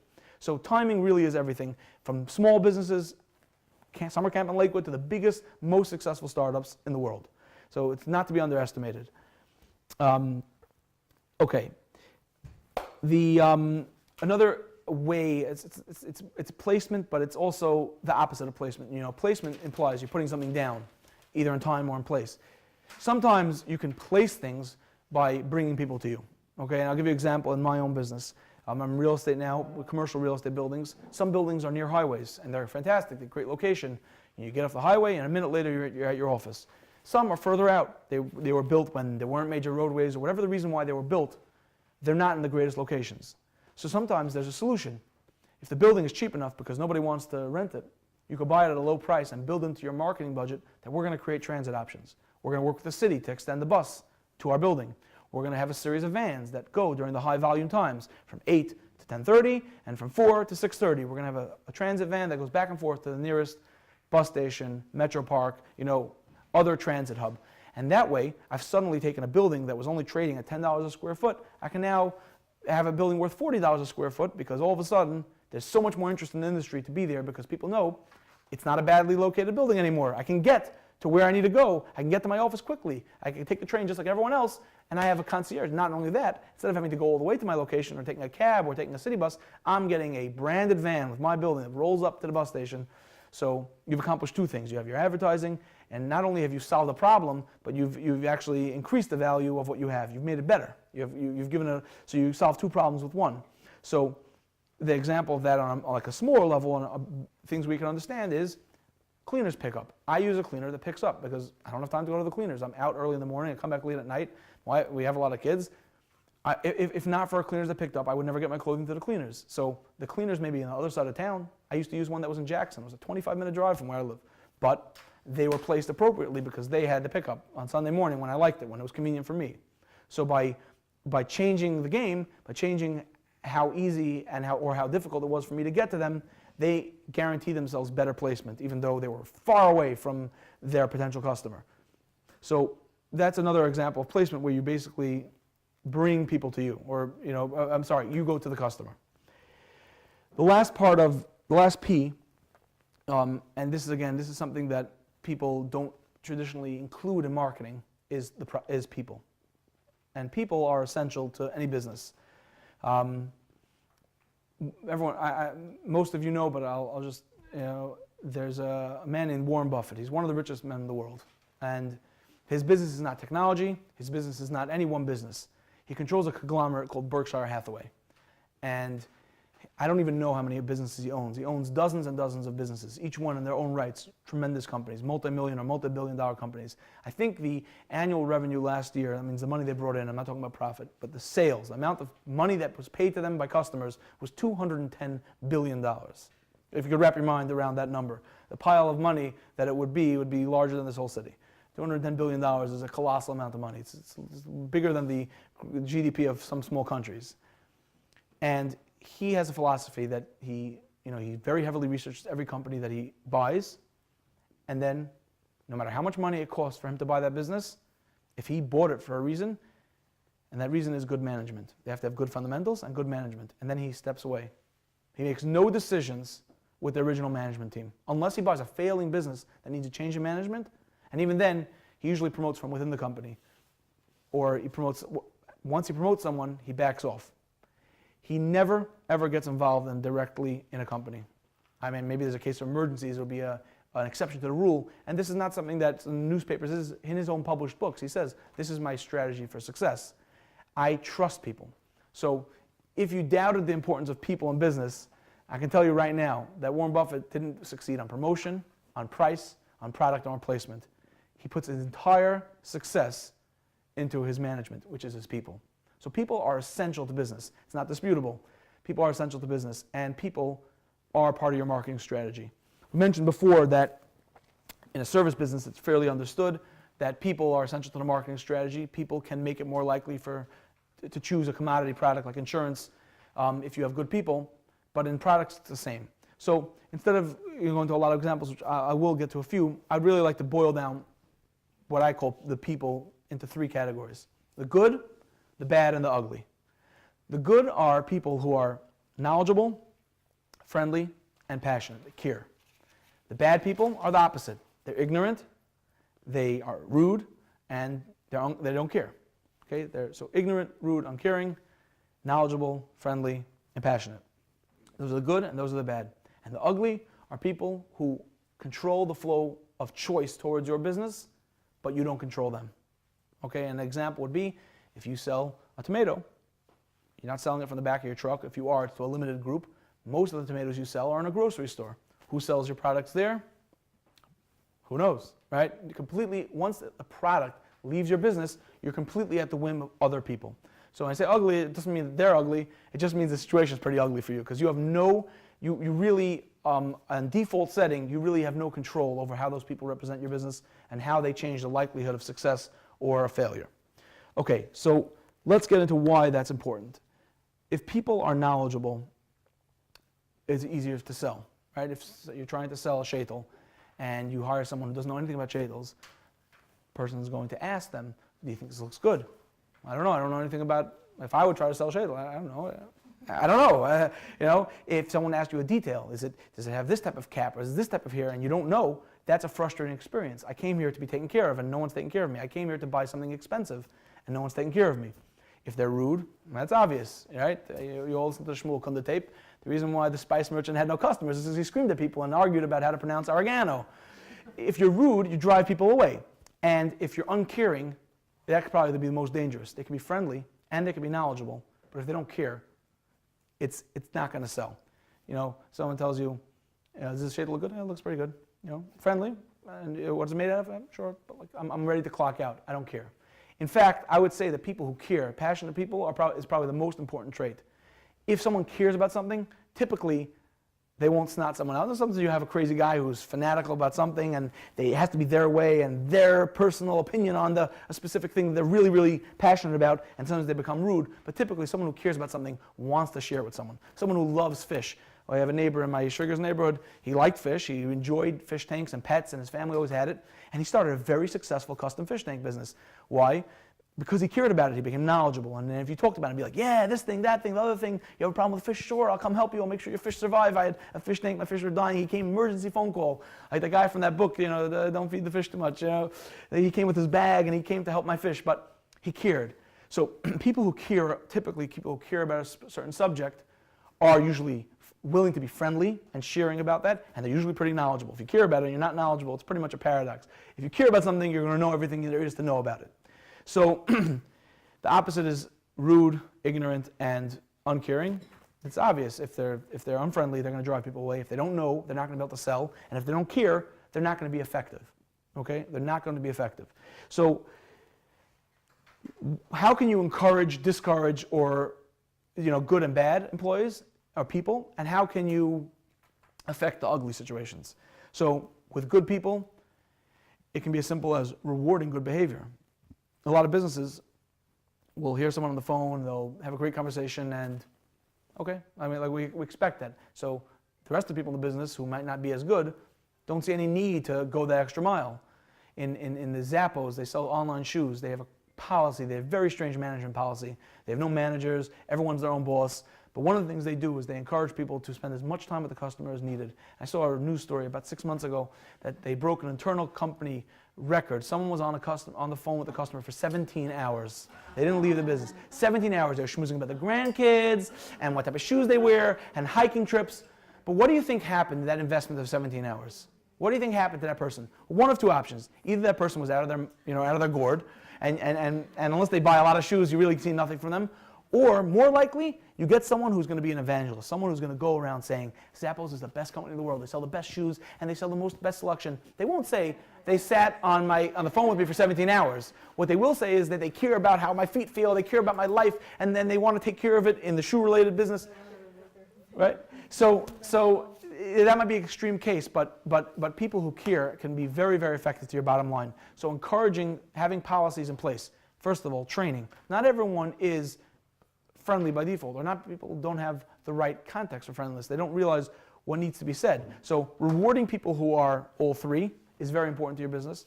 Training people to be all three is very important, and providing a framework for appreciating and rewarding and highlighting that, and you can also build on that. For example, if you have a phenomenal team, that's something that you can then promote. Most people don't care how good your team is, right? If you're a gasoline company, I want to hear about cheap gasoline. I don't care how good your people are pumping gasoline. I get it from the pump. It doesn't mean anything to me. So sometimes you'll see BP, well, they ran it because they had a spill, but Exxon will run a thing about how great their people are. It means nothing to me. It means nothing to you. It's branding. They're running those ads anyways, and they decided to maybe it's to make their people feel good. Well, have you ever considered that a multi-billion-dollar company might run an ad just so their 100,000 employees can see it and say, you see what they did? They ran an ad about us. It's not for you, because it has no relevance to you. But if you have a company where service, it's all about service. You have a flood company. If you have a flood, we'll be there. Our people will be friendly. They'll take care of your furniture. They won't steal your jewelry. Then it's something to promote. Our guys know how to get rid of mold from drywall and from hardwood and from formica and from poured floors. They're so knowledgeable, right? That's something that's a selling point. So people, it's the quality of your people itself can become a selling point. Ensuring that people are fulfilling all those things, they're knowledgeable, they're passionate, and they're friendly. Rewarding it if it exists, and using it as a promotion are all super, super important, depending on the situation. The opposite is, the bad employees. You can tell them that you're unhappy, set expectations. If you are paying someone's salary, or you are a manager of a team, or you have any hopes or any effort pinned on a person or in your company or in your organization, it's silly not to concentrate on it. It costs no money, almost no money. Right? And it's super, super important. The fact that you have people, unless they're working in a warehouse somewhere, and even then, that they're not facing any customers, and even then, if they don't package the goods right, it'll be a delay in shipping, and again, it's facing your customer. So everything essentially faces your customer. Not investing in making people knowledgeable, friendly, and passionate, or incentivizing them to be that way, is foolish, because it costs almost nothing. It requires effort and time. It's one of the best moves you can make with an employee, with a people. That's the way you leverage people, is by making sure they fulfill those three qualities. As far as the ugly situations where you don't control, so instead of throwing up your hands, you have to control that situation. You have to try to influence the situation. A lot of times, salespeople are not in line with the branding, right? I used to work for a title company, and the sales guys would say, oh yeah, we can close this and we can close very fast. There's a title insurance is basically something you need when you get buy real estate. Sometimes it's easy to run the title. It's basically a background check on the property. It's a house in Lakewood, easy to check. It's in Brooklyn. It's in an electric database. But if you're trying to search a 1,000-acre parcel in Texas, telling the guy you could do it tomorrow is foolish, right?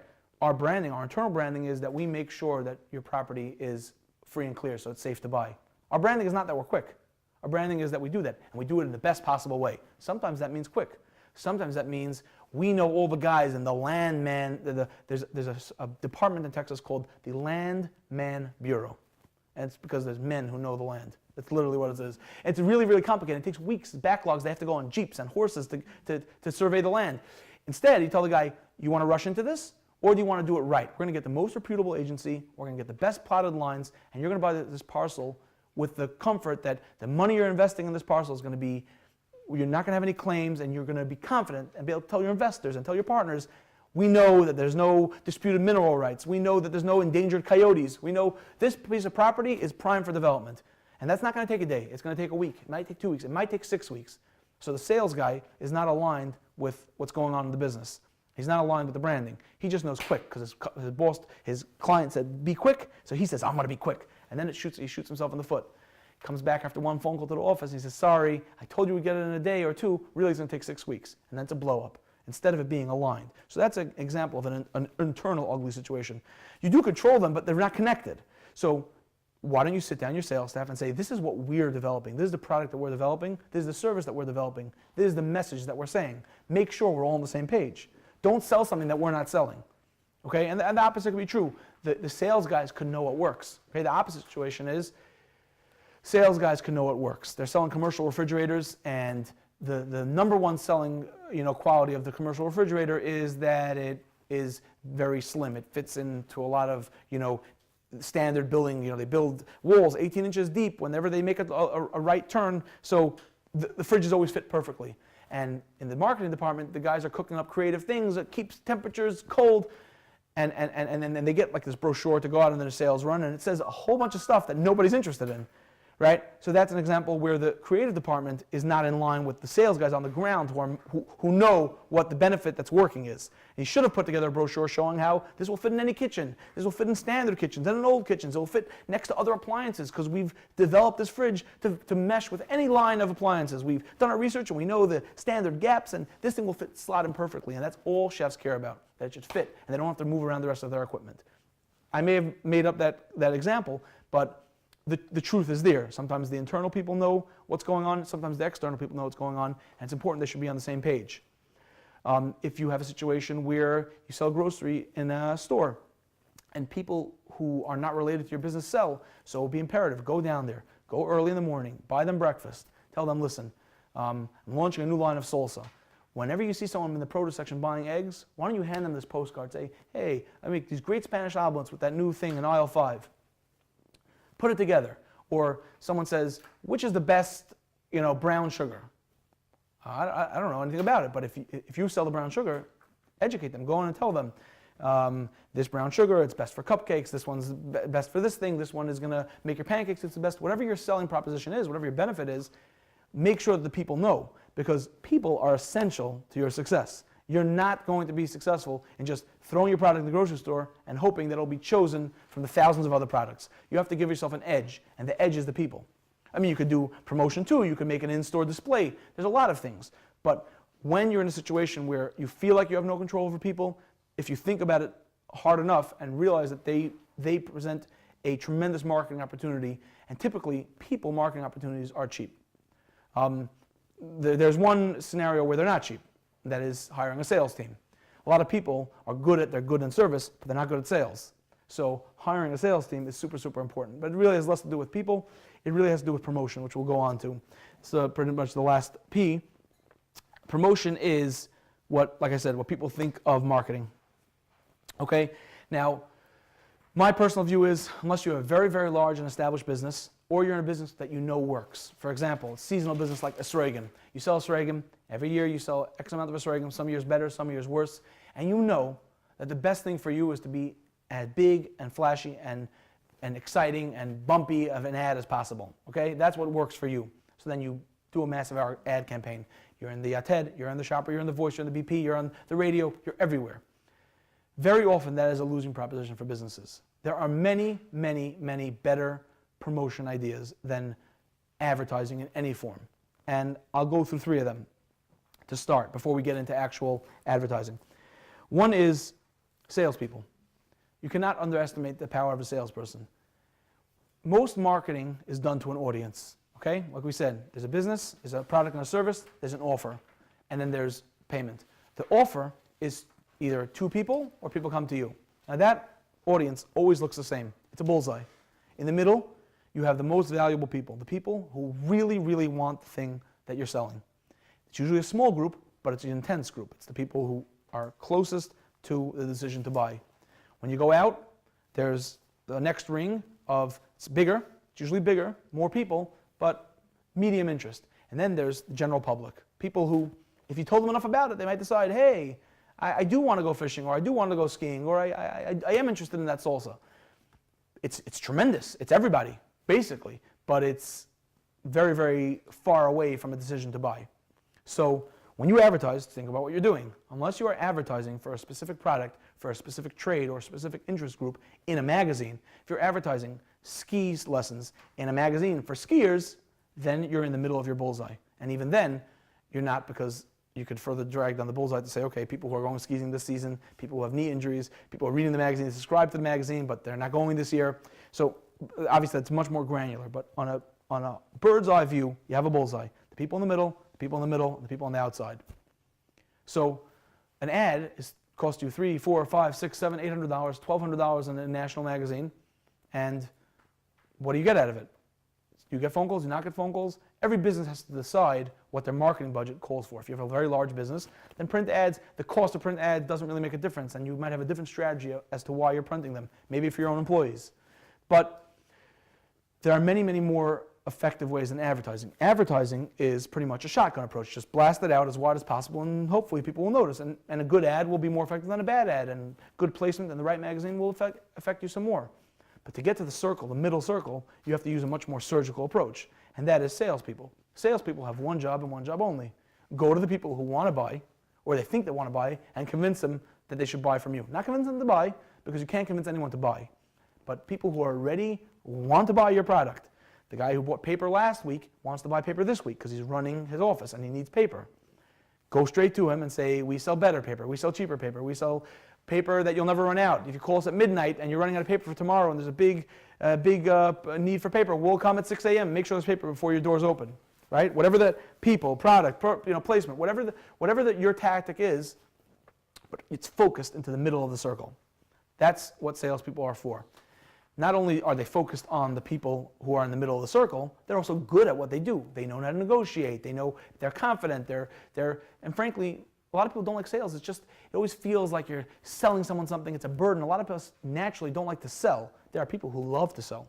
A lot of real estate agents are great at it. They love it. A lot of sales guys, I know, like it's not just like a job. Oh, I went to this company and they had a sales position. They had this position. They love it. They love schmoozing with people, and a lot of them, the best ones, love helping people.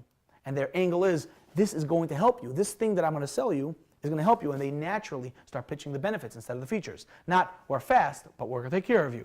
Not that we're cheap, but we're going to provide the best level of service. You're not going to have to worry about a thing. It's going to come out beautiful. Not we offer 100 types of paint, but your room will look beautiful, right? And you're going to love the way it looks. That's salespeople. So that is the number one most effective way to grow a business, is salespeople. I'll just tell you a story. There was a guy who I worked with, and his brother worked hand in hand with a fellow, Jewish guy. He decided one day to start a business. He was an educated guy. He was an attorney. He didn't go to work at a law firm. He rented an office in Manhattan, and he had 3 things on his desk: a pen, a legal pad, and a phone. And he made a list of companies that are publicly traded, which means their stocks are sold in the stock market.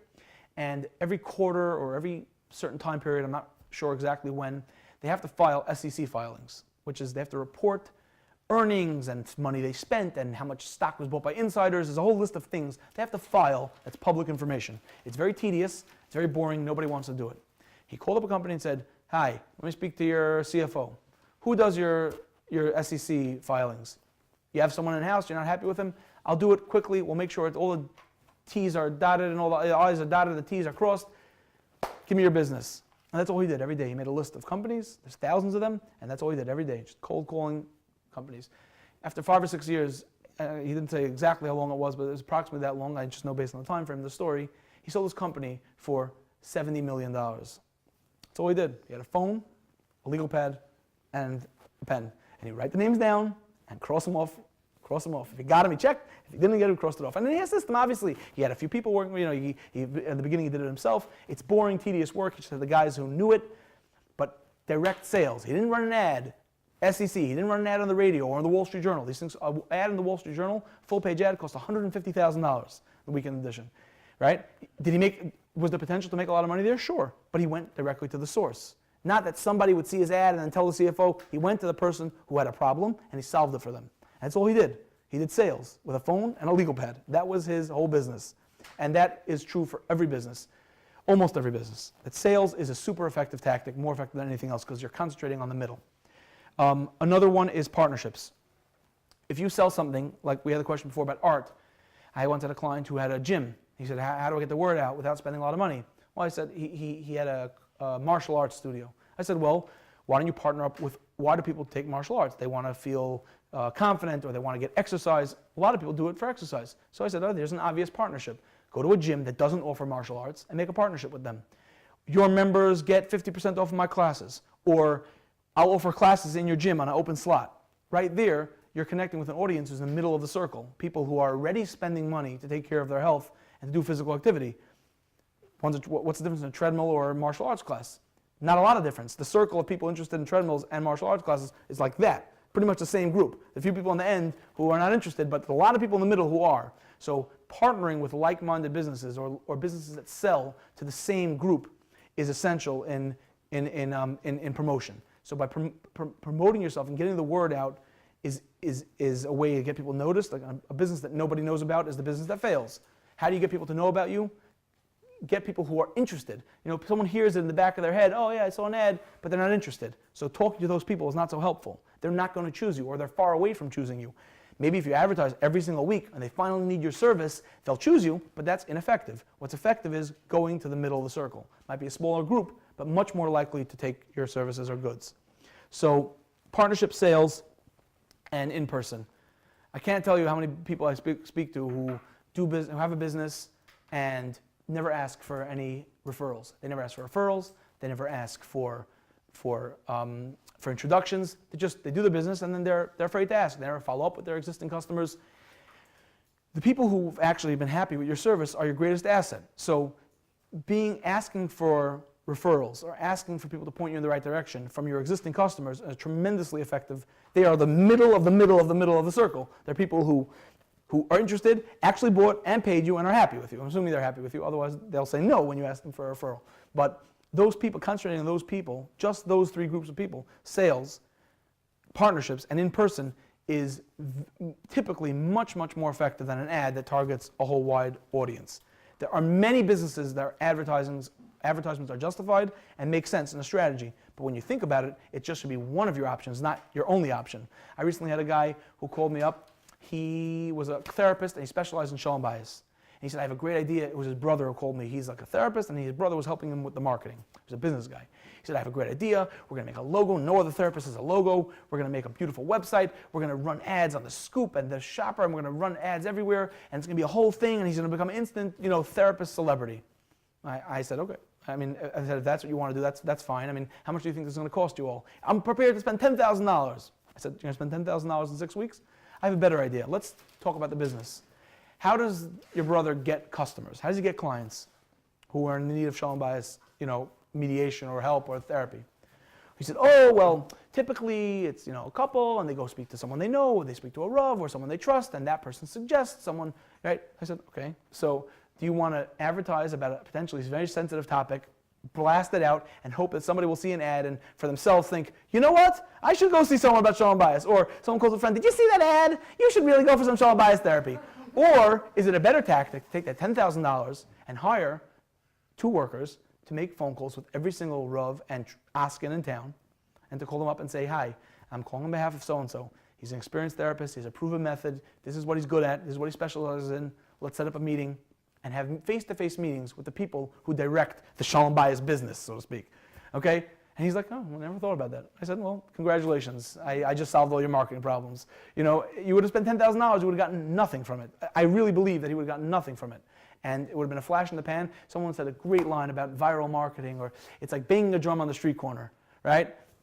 Everyone notices, but only a few people hear, and the rest of them forget as soon as you're out of sight. That's what a marketing campaign does if it's not effective. It doesn't have a strategy, if it's not on brand. And a public advertising campaign with a logo for a show and bias therapist is as off-brand as you can get. It's as simple as that. It should have been a no-brainer. If this guy would have come to my class, he would have known he was barking up the wrong tree. But frankly, from a practical sense, it's a business that needs to be focused on the middle circle. The outer 2 circles have no relevance or a minimal relevance on the decision to go to a show and bias therapist that's in the middle. So concentrating on the middle is super important. There's obviously a lot of different type of promotion you can do. There's radio, there's print ads, there's digital ads. Like I said, every business has their own strategy. It's beyond the scope here to discuss which is the best for which. But the general rule of thumb is you want to promote where people are listening. So, like we said before, if you can promote a jewelry business in a women's magazine, it makes more sense than doing it in the Wall Street Journal. Simple as that, right? Or if you're promoting a business course, it make more sense to do it in the Wall Street Journal as opposed to the New York Times. There's different, one's a general interest, one's a business interest. Think about where the people that you want are listening. Think about where they are, right? We said a gym partnership. The same thing would be with an ad. Where would you put your flyer up? In a shul or in a gym? Well, in a shul, there's a lot of people. But in a gym, there's people who actually might want to take an MMA class or a karate class. So promotion is all about, think about the end user, think about the benefit, think about how they purchase, what they purchase, and then you'll naturally have a much better understanding, a much better feel for any decision you make in a promotion. Because promotion is the priciest part of marketing, by far, unless you're developing a super expensive product feature, which could be potentially more expensive. But promotion is typically where the costs come in. When people say it's too expensive, it's only too expensive if it doesn't make sense. If it makes sense, then it's not too expensive. Right? The guy buying that vacuum bag for his thermal underwear, even though he's adding 50 cents to his product, it's not too expensive. It's something that is a clear benefit and that will help him have more sales in the future. So when it comes to promotion, it's very important to understand your customers. I know we're running out of time. I will just get to one last section over here, which is marketing goals. Okay? So now, I know we went through a lot of material. I hope I wasn't speaking too fast. I always do. That's why I gave the outline. But we now understand that marketing, we know the function of marketing. It's to make people more likely to choose your goods and service. It's really very simple. If it's not doing that, it's not marketing. Okay? If your logo is not going to do, if people put so much stock, I was just advising a guy, he was so concerned about his logo and about if he's going to look professional enough. And he wasn't going to go to a convention with a bunch of his main middle of the circle clients because he was afraid he wouldn't look professional. I said, you know what? If you don't go to that convention without any logo, then they'll never know about you, and they certainly won't choose you. Just go. That's where the people are. And I was able to push him along, coach him along, and his logo's not perfect, but he'll figure it out. And I promise you, he'll do a lot more business going with a bad logo than he will if he doesn't go. It's as simple as that. And I'll let you know. I'll email you all when he comes back. And now we know that any marketing effort that you make can really fit into one of these 5 categories. If someone feels differently, they can certainly come over afterwards, but it's going to fit into one of these 5 Ps. What's guerrilla? Guerrilla marketing. Okay, so my schwieger always the best. I was running out of time, but I will say guerrilla marketing is a phenomenal approach to marketing where you don't do what everyone else is doing. An example of guerrilla marketing is what that camp did by making that trip. It's both unusual in its time, and it's dramatic and it's different from what everyone else is doing. Everyone else runs print ads throughout the summer. They chose to do something entirely different, a registration trip. It's completely out of whack with what everyone else does. That's guerrilla. Another guerrilla thing is guerrilla tactics, so it's like in the army when you jump out of trees and you pop out of holes and you don't do traditional army tactics. A phenomenal example of guerrilla marketing, I take examples from the books that I read and that I suggest. There's a book, it's very out of date, so if you read it you might be like, oh, this guy's out of date, but there's a guy, J. Conrad Levinson, a genius at marketing, and he wrote a book called Guerrilla Marketing. And he has a lot of stuff in the book. It's a very dense book, but one of his best examples was, in the olden days, people didn't use the internet. They had yellow pages. And if you ever wonder why a lot of businesses are named number 1 or have a 1 in their name, is because in the yellow pages, the names are listed alphabetically. So if you have a number next to your name, you're first. Okay? And whoever's first gets chosen. First always wins. It's a whole separate marketing lecture about being first. But first always wins. So they only sell a limited amount of ads next to those listings. So if there's a certain amount of businesses, there's only so many ads that fit next to those listings. There were 2 pizza places in town. One put in a full-page ad that cost them like $5,000, and they dominated the pizza market. Another guy, the competitor in town, didn't know what to do. He could not afford to run that type of ad. So he ran an 1/8 of a page ad on the next page saying, free pie pizza to anyone who rips out my competitor's ad and brings it in as a coupon. And within the first month, his competitor's ad was gone, and only his ad was there. That's an example of guerrilla marketing, using someone else's strength against them. Obviously, that's a super creative idea, but doing something like that. I'll give you an example in my own business.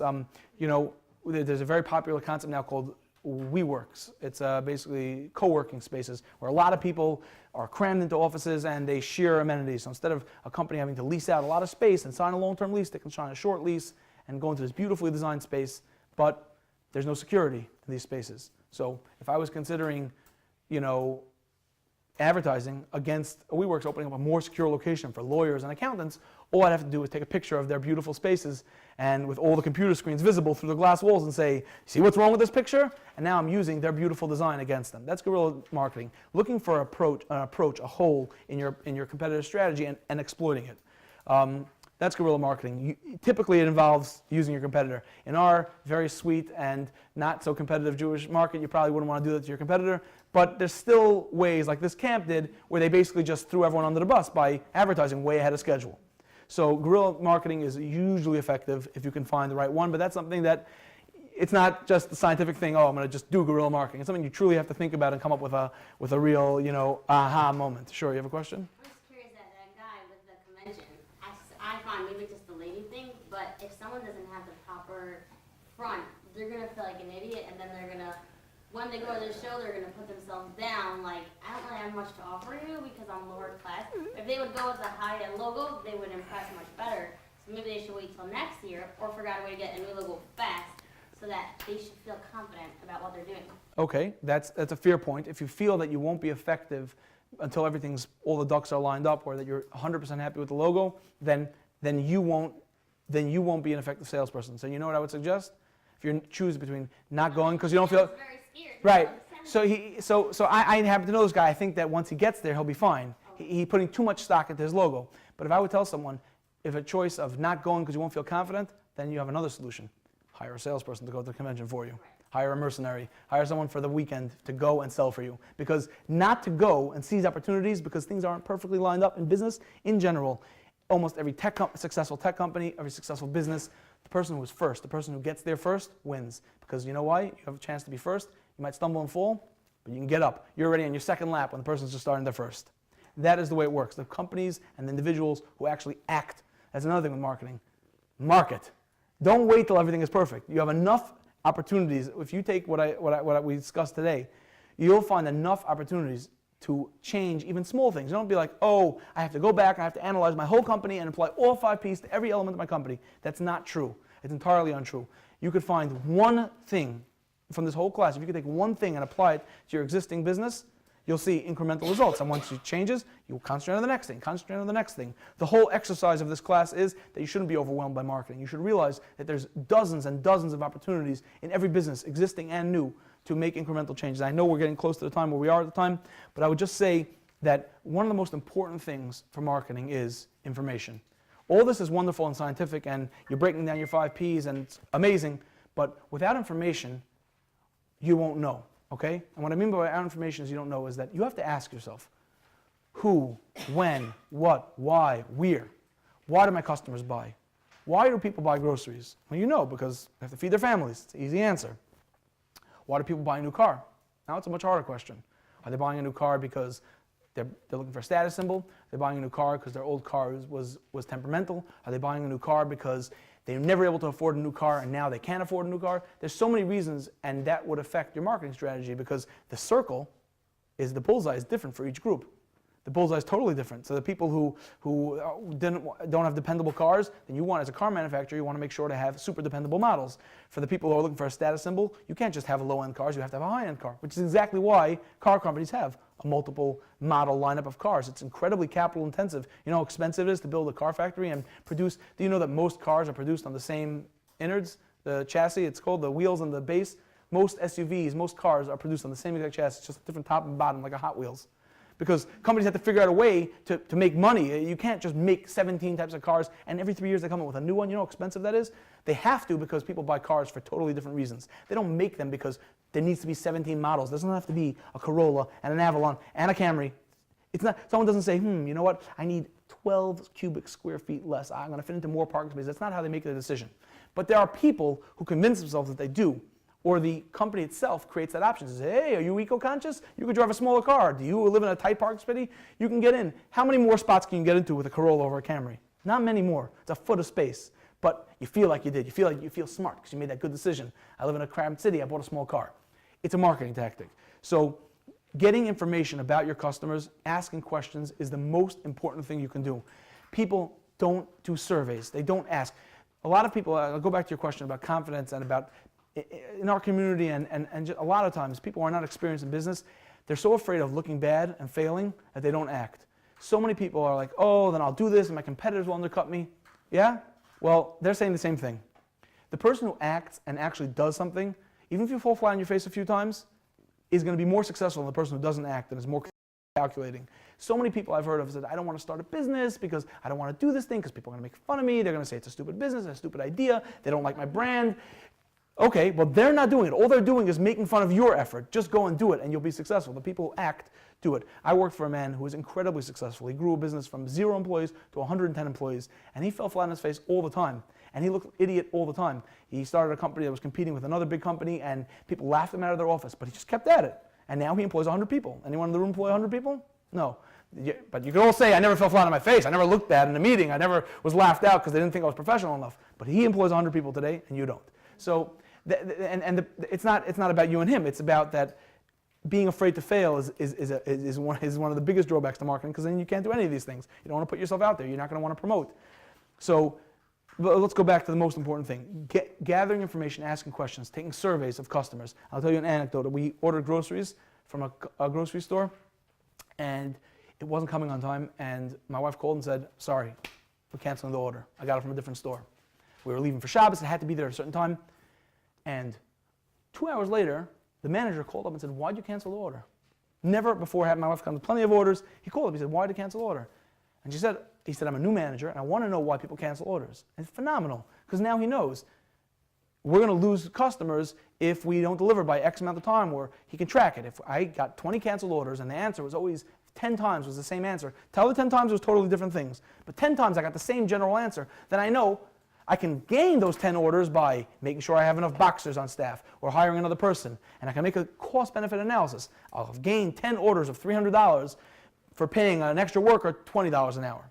Right? It's a no-brainer for a grocery store, and it's a no-brainer for any business. If you don't know why your customers are buying, you might think, I'll tell you a great story. Arm & Hammer sells baking soda. So in the olden days, everyone made their own bread. Everyone made their own bread. People didn't buy from a bakery. I mean, a bakery, but most people made bread in their house. As things got more modern and people started buying groceries in grocery stores and from big bakeries, people stopped buying baking soda. So Arm & Hammer, which I think is a Procter & Gamble company, they decided to stop making baking soda, just selling in big commercial boxes, sell it to bakeries and be done with it. When people found out in stores that they were going to stop stocking it, they started hoarding it. They started buying, grocery stores called and said, I need another case. And they're like, what do you mean another case? No one ever buys it. He's like, well, I told people that we're stopping it, and now they're stocking up. And they found out that there's like 20 other uses for baking soda. What's the most common use for baking soda? Anyone? Deodorizer, right? Put it in your refrigerator. Who uses it for bread? Most people in this room have it in their refrigerator and never use it for bread.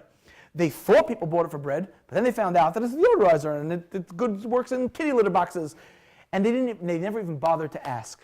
Never even bothered to ask. So people assume things about their customers, and they know it. They know it for sure. I know exactly why my customers buy. I know why they're buying a house in this neighborhood. I know why they're getting life insurance. I know. You do? Well, ask. If you asked 1,000 customers and you got the right answers, then you could say, I know. So asking your existing customers is easy, cheap, almost free, and you can incentivize it. Okay? And besides asking their motivations, why, when, where, and how, you can also find out other information. Let's say, for example, you're a hat store. If someone comes to buy a hat and it's a bunch of boys and they're younger, wouldn't it be good to find out their birthdays? You can find out when their bar mitzvah is. So 6 months before the bar mitzvah, you could say, we're having a special. Buy a hat, suit, tie, cufflinks for $100 off. Wow. Right? Mother was like, I was concerned. I was going to have to find time and go shopping. And this company called me up, right? And how will you get their information? You can incentivize it with a trip for the bar mitzvah boy, a raffle to Eretz Yisrael. Boom. On brand. Get the information you want and hopefully be very successful and cut your competition right out of the mix. You placed it properly, you promoted it properly, you're on brand. It's amazing, right? So without asking people, you won't know. And if you're starting a business and you don't have customers yet, they do this digitally, but you can do something called create personas. Ask everyone you know. Go with your friends, your mother, your grandmother, your cousin, your sister, your brother, and say, would you buy this product? Or what do you think? What type of person do you think would buy this product? And I'll end, I know I'm way over time and I have a lot more to discuss, but it's beyond the scope. I worked for a company for a very short time called Pish Posh Baby here in Lakewood. They sold all types of baby things. And I was there just for literally I was there for 3 weeks. It was just a misfire, miscommunication in the hiring process and the recruiter. It was a short-lived thing, but incredibly eye-opening because it was phenomenal marketing people there. And they had a product where they sold not washable diapers, cloth diapers. And they had a theory that who would buy the cloth diapers? Super health conscious, eco-friendly, people who who cook whole grains and don't eat gluten and, even though they're not gluten sensitive, those type of people, that was the mindset. Hippies will buy cloth diapers. And there'll be people who live in rural places and people who live in Brooklyn and hipsters. They had a whole persona for who's going to buy these cloth diapers. And they pitched a line of cloth diapers, they started selling them, they sold them for a month, and they started analyzing the data. Where were all the sales? Grissom, What? Low income places. That's what you think? Lakewood, the Lakewood. No. Sales were, 95% of sales were San Francisco, Los Angeles, and New York City. Why? Who buys cloth diapers? Rich people who have live-in nannies and help who can clean the poo off the diaper. That's who buys them. People say they want them, but they don't really want them because they have to clean them. The only people who get them are the people with the live-in help, the super, super high net worth people. Also eco-conscious. Maybe, but only they could do it because they're rich and they can afford to be eco-conscious, not really eco-conscious. So my point is that you could develop personas, and you could be totally off, and you won't know until you ask, until you actually sell something. Go out there, make a first step. You're not confident with your logo? Go out and sell your product. If it works, great. You're successful without your logo. If it doesn't work, analyze. Was it the logo that didn't do it for me, or was I selling to the wrong group of people? By acting, by gathering information, either passively or preparing, or just going out there and doing whatever that thing you're doing. You have a service, you have a product, go out, push it, sell it. The most common thing you'll hear from big tech companies, super successful companies, is Facebook has a mantra called move fast and break things, right? Move fast, just do it. People will tell you if it works, not working, you'll fix it, you can fix it quickly. The same thing applies for a lot of businesses. Obviously, you only have one chance of first impressions, you have to balance all that. But if you have a functional service, somewhat functional, and everything's not perfect, just go out and do it. And you'll find out which things you should prioritize to fix first to make it more likely for people to purchase your things, and which marketing efforts you should pursue. Are people, you might think having a service team that's par excellence is the thing that's going to sell my business. And you go out and you find out you're missing a crucial feature. You have a whole suite of financial services. One thing you don't do is tax planning. You don't do estate planning. How could you have launched a service that doesn't do estate planning? That's what we need. And then you're messed up. All your resources were put into getting a top-notch sales team, and really you needed to have this piece of the product, this feature. So I'll just end off with I hope that I covered a lot. I hope that you gained from this class. Like I said, you can schedule anytime if I'm available. I have on my website, which is on the front page of the outline. It's spelled practical wrong for a reason. I couldn't get the domain name, and I went for it. I'm going to get another one, but I moved. It's spelled with a K. Practical marketing with C was not available. So I encourage you to call me, to ask me anything further, and I hope you enjoyed the class. I want to thank Chesed of Lakewood for hosting this class. And you can speak about it? I just go about it? Yes. Chesed of Lakewood is a phenomenal organization that helps people grow their businesses and with a lot of learn new skills. And good night. Thank you all for coming. I really appreciate it. Speaking of surveys, Sure. I know it's late, but if you just have a couple moments to fill out the survey in front of you, so we can better market our. There you go.